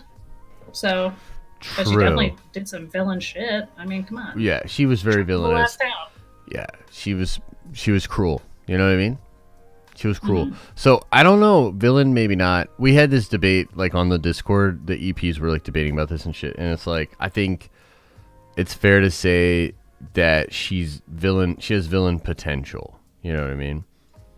The way they ended it, I don't feel like they're going the villain route. No, but if the kids continue to be a thing, perhaps that could lead into some villainous stuff. I don't know. Yeah. Or you know what? Actually, though, if they just keep isolating her, who the fuck knows? Yeah, it seems like she's still being pushed, right? So could be pushed away. And that's what happens. Well, especially if her destiny is to destroy the world, then it's like that really seems like they're setting her up to be the big bad. You know what I mean? Yeah. And like, I mean, come on, that's just what happens. You keep pushing someone further away to their breaking point, make them feel lonely. They start making weird decisions. So that's probably what'll happen. So maybe she will be a villain. I could see it. I'd actually like that because it would feel like doing something pretty bold, and you know, I'd be into it. Yeah. Bombard Qui-Gungan says, "Hey Josh and Darren, how y'all doing tonight? Thanks for the great content. Stuff has been rough for me lately, but y'all help. Keep up the great work." Well, hey man, I always love seeing messages like that. It's not always easy for us either, but getting that kind of love back, man, it really does make a difference. So you never know what's going on with people, so I appreciate it. Damn Wolf says 25 with a very generous $25 holla. If Henry Cavill were to join the MCU, what would you say are the top 3 characters for him? I'll just go with mine would be Hyperion, Sentry, or maybe the Gladiator, but that's just because he's strong man. That would be so fun. That would be so fun, right? That's a great suggestion. Yeah, I don't know if you have any. That's a great suggestion, actually. Yeah, I don't know if you have. Someone a few weeks ago said Cyclops, and I do like that actually. I've really come around on that. I actually think that would be fantastic. Yeah. I would want him to be super down for that. For sure. I would want him to be a little less wide. He could still be really husky, but I just have a problem. I don't know, with that frame. I'm gonna see Superman every time. Is basically what I'm saying. You know. So like if he slims down just a little, which I'm sure he'd be chill with. He's getting a little older too. You know. But like Cyclops isn't skinny. He's not like got a gambit build. He's still like muscly. Yeah, and I think even if Cavill lost a little, like, because he's got like traps that are just ginormous, right? So he's got like that kind of like back knee, like that sort of back into the shoulder, like beefy look, and like that is just a very specific look. You know what I mean? And very true. I don't know. We'll see. It could work though. Mike Motherflippin' Porter says, did you miss my super chat, Josh? Thanks. Mike, sorry. Did I, Mike, or are you trolling? I think you're trolling. I'm going back right now. You're trolling me, man. I think you trolled me, man. LMI Music says Deadpool will enter the MCU by shooting Hugh Jackman, thinking that he's Wolverine, only for him to just be a regular dude in the MCU. Dude, that's funny, yo. Dude, that's actually very funny. That would be a hilarious cameo. Yeah, that would be great, dude. Yeah, that would be really good. My god. Yo, dude, good. Yeah, that was funny. Yeah, that would be great. Sheev the Wise says, love you, Josh. The Nerdvengers are with you always. Darren, you're a G. Sam Raimi gonna bring the multiverse to us next year. Can't wait. For sure, Sheev. Appreciate the love, man. Appreciate the love, for sure. Let's see here. Tim says, please, for the love of God, somebody tell Whitney to watch Umbrella Academy. She just doesn't want to watch it. Also, much love, Josh and Darren. Thank you so much, Tim. And also, Whitney, what's the deal with that? Umbrella Academy is fantastic. Have you seen it, Darren? Yeah. Uh-oh. Go on. It wasn't for me. Go on. It wasn't for me. It was just kind of... The stream's over. We're never doing another one of these streams. You're shitting on Zack Snyder. You're shitting on fucking Umbrella Academy. No, I'm sorry. Keep going. I couldn't really finish it. It was... we're gonna fight. I didn't think it was like super bad. I just kind of honestly, it was one of those shows that I genuinely kind of forgot about. Ugh. Like it wasn't compelling enough for like me to pick up again. Oh my god! I got busy. We're gonna arm wrestle. That's what we got to do. Is we're gonna arm wrestle, and then whenever we debate, whoever wins the arm wrestling will be the one that is right. I think that's only fair. Just a fair way to do it. I don't know. It's like I don't know. I feel like only half the leading cast is good. Apar says, does Kid from Iron Man 3 come back to the MCU for anything? There's some rumors there. I don't know. I'm not crazy about that kid. I wouldn't really care. He was at the funeral. He was at the funeral. You're right. Would you like him to come back? I was like, I saw that and I was like, who is that? And then I was like, oh, Right. They're doing that? Okay. Yeah. Nobody cared. Yeah. Nobody cared. I'm kind of with you. I don't really care. Keaton Haas with the cool emoji super chat. Appreciate the love, man. That's really cool. Joseph Goldenhawk says, how do you think Deadpool will mix in the MCU, especially if they keep him rated R? Do you think they'll put him in an Avengers movie if he's rated R? That's a great question. I think his own stuff will be rated R to really go off of that thematically. You know, that's kind of what it was. I think he will be in other projects as well, but I don't think he will be rated R. And I also find Deadpool to be a spice that needs restraint. You need to use restraint with Deadpool. He can ruin shit, you know? Like, Deadpool's it's a fine line. You put too much and then it just gets annoying. I don't read the character. I can't read Deadpool. Like, I like Merc with the mouth, but I just, too much for me. Like, it's same thing with Harley Quinn. Everybody loves Harley Quinn, and I get it, but not for me. Yeah. You know what I mean? Just not my type. Harley Quinn's not really for me. Although I just read this Harleen comic that came out like a year ago, and it's amazing. Was it Paul Miotti and his Amanda and Jimmy? It's some like Swedish guy. Okay. I don't know. He writes like BDSM bondage comics, and then he wrote this Harleen like sexy Jokers. It's like, it's hot. It's very hot. Ooh, I wonder if it's like, is it like that Tom? What's the guy's name? Like the guy that did the White Knight books. Was it in that vein, like that kind of art and that style? I don't know. The art is like unreal. It's like it's like it's on a whole other level because he's an artist. Yeah. And he drew and he did the art and he did the writing. So it is probably that guy. It's probably the guy that I'm thinking of. That he has a name I can't pronounce. Yeah. Oh, really? Okay, maybe not then. I'm thinking of a guy named Murphy. I'm gonna Google something it. Murphy. But yeah, let me know. I would love to read that. Stjepjan Sejik. Literally, how you spell it is STJ EPAN. Yeah, I don't know. So pronounce that. Stjepjan. Stjepjan Sejik. It's fucking great. Could be like German or something. Yeah, I'll have to check that out. That sounds fun for me, man. I'll check that out for sure. First time I ever really liked Harley Quinn, I would say.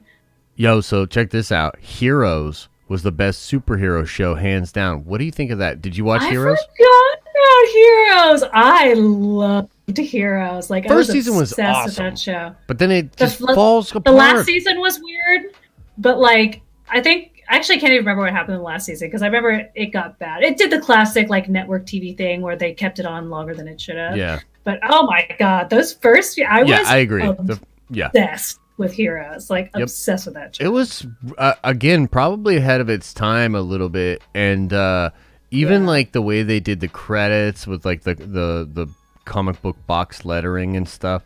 There was a lot of love for nerds in that show for sure. I love that show. Save the cheerleader, save the world. For sure, man. Dafter says, we need to have a West Coast Nerd Vengers hangout where we can, in person, for us West Coast fans. Well, you know what's funny, Drafter? We were actually just talking about this today with the producers about the possibility of maybe, for Spider-Man 3 later in 2022, renting out a theater in some big city and having as many Nerd Vengers as possible show up to that city. That'd be so fun. That would be so fun. So we're That'd be so fun. Yeah, I would love that. We're thinking about doing that and figuring that out. So yeah, give us a little bit of time, and then hopefully the world can be safer and all that, and we can figure that out. Kevin says, since they are doing MCU Blade, do you think they will say vampires have always been around? Also, take my money. I would say they have to always be around. They were just in the shadows. Yeah. I mean, that makes sense, right? Like, they can't just all of a sudden have vampires. Yeah, I mean, I don't really think that's that hard of a story to sell. No. It's like MCU doesn't really do a lot of like historical Yeah. lore kind of shit. It really just does the last like few decades and space. Yep. I agree. I think vamps have been always around, and I think it'll just be one of those things, man, that people were like, oh, you always thought this was fake, but it's real. I mean, that's essentially what they did in the Marvel Comics thing, too. So, yeah. Yeah. Damn Wolf says, top 5 characters you want in Phase 4 or 5, go. Gotta be Doctor Doom for me. Magneto. Let's just say Magneto and Charles as one. I'm trying to not pick X-Men yeah, for every single one I know, of my right? picks. Right. I do like Doctor Doom a lot. I'm stealing that. Still am. Yeah. Storm. Duh. Yep. She's Storm's my girl. Storm's a big one. I would say for me, Norman Osborn, but just because that's my Dark Avengers, Dark Reign, for me, that's really important.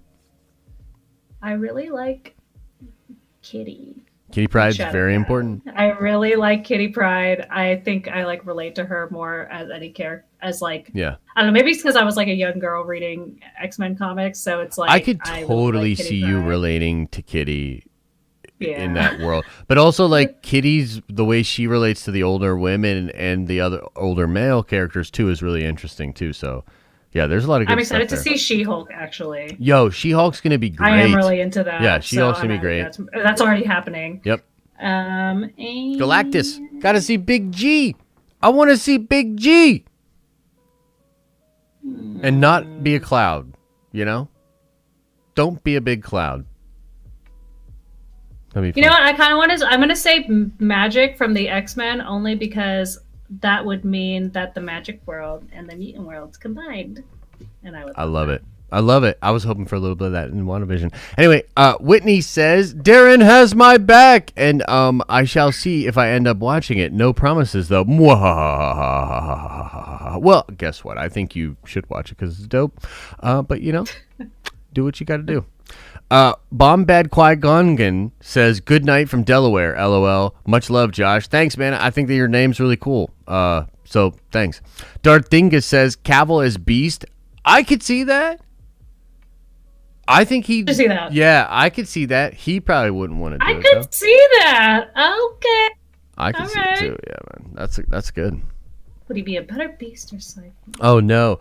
Mike Porter says, no troll, you missed my super chat. Thank you for... Nerdcoin. Oh, you're welcome, brother. Look, I got to get you that extra 10K. Maybe they already set it up for you. Maybe Adam fixed it, but if he did not, I will fix it. Just let me know. And I'm sorry, brother. I lost your super chat in the sea of super chats. Jared Grossman says, Daniel Radcliffe as Wolverine. Have him go back that lettuce from Goblet of Fire. Oh, my God. Yeah. Yeah. Too skinny. Yeah, for sure. I'm not. He's short. Yeah, he's short. That's true. But yeah, he doesn't really have the muscles. Let's see here. Magic and McCrabe says, hi, y'all. What did you think about the hashtag Save Quicksilver trending on Twitter today? I've seen reports coming out that he's rumored for Multiverse of Madness. Thanks. What do you think about that? Quicksilver, yeah. Evan Peters. Like, save him from what? I don't know, man. Look, save him from the friggin' boner joke is what it is. Yeah. I don't know. I would love for that rumor to be true, Magic and McCrae, but look, man, it's just too soon for me. I'm never gonna dance again.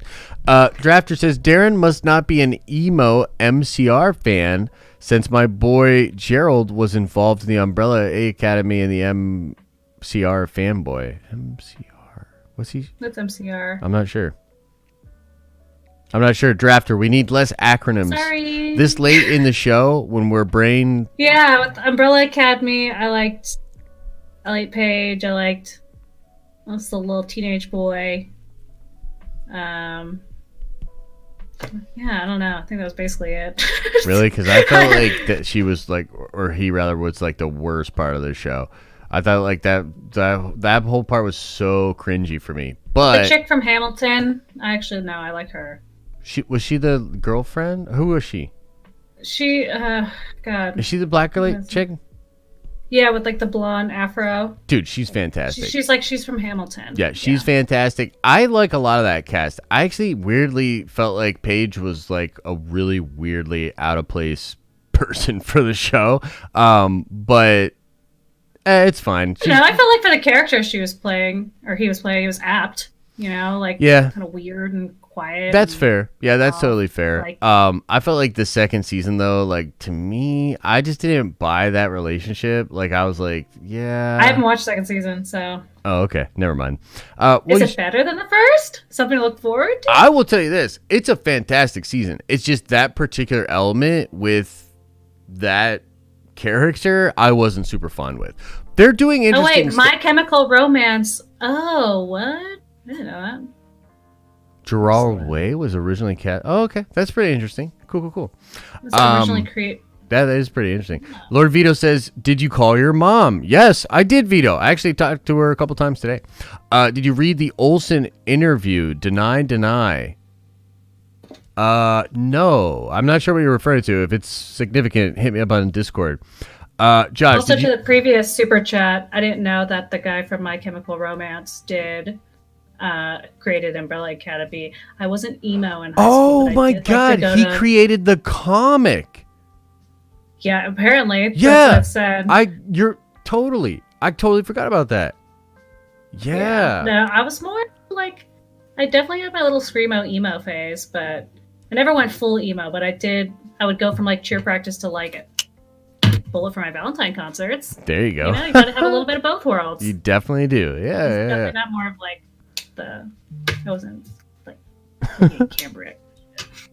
Yeah, I when I got back from cheerleading practice, I would do different things as well. You have to break down. Vito says, Josh, did you wear an X-Men shirt for Darren? Maybe. Rogue Soul says, My Chemical Romance, you normies. Yeah, we got it now, bro. Mike Porter says, it's all good. I haven't got my big old pile of nerd coin yet. Thank you, Mike. I got you. Hit me up on the morning stream tomorrow and we'll get it done, sir. It's a little late. I can't believe it's almost 1. Yeah, we should probably get out of here. Monty says, I want Sinister in the MCU. What if he creates mutants?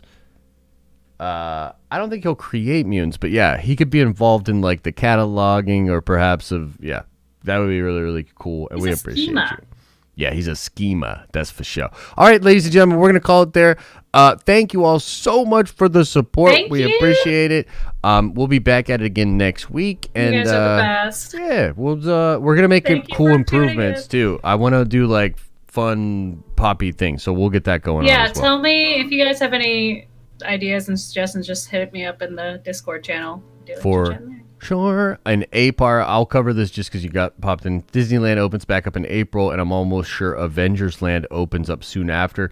Nerd Vengers Assemble. Dude, that would be a great idea to go see. Best friend works at Disneyland. What? Okay. Side skip. We're going to Disneyland, everybody. Awesome. Love you both. I was having fun. Thanks, Rogue Soul. No, it's all good, brother. We love you too. All right, everybody. Thank you guys so much. As I always say, hope you're having an awesome and a nerdy day. We'll see you in the next video.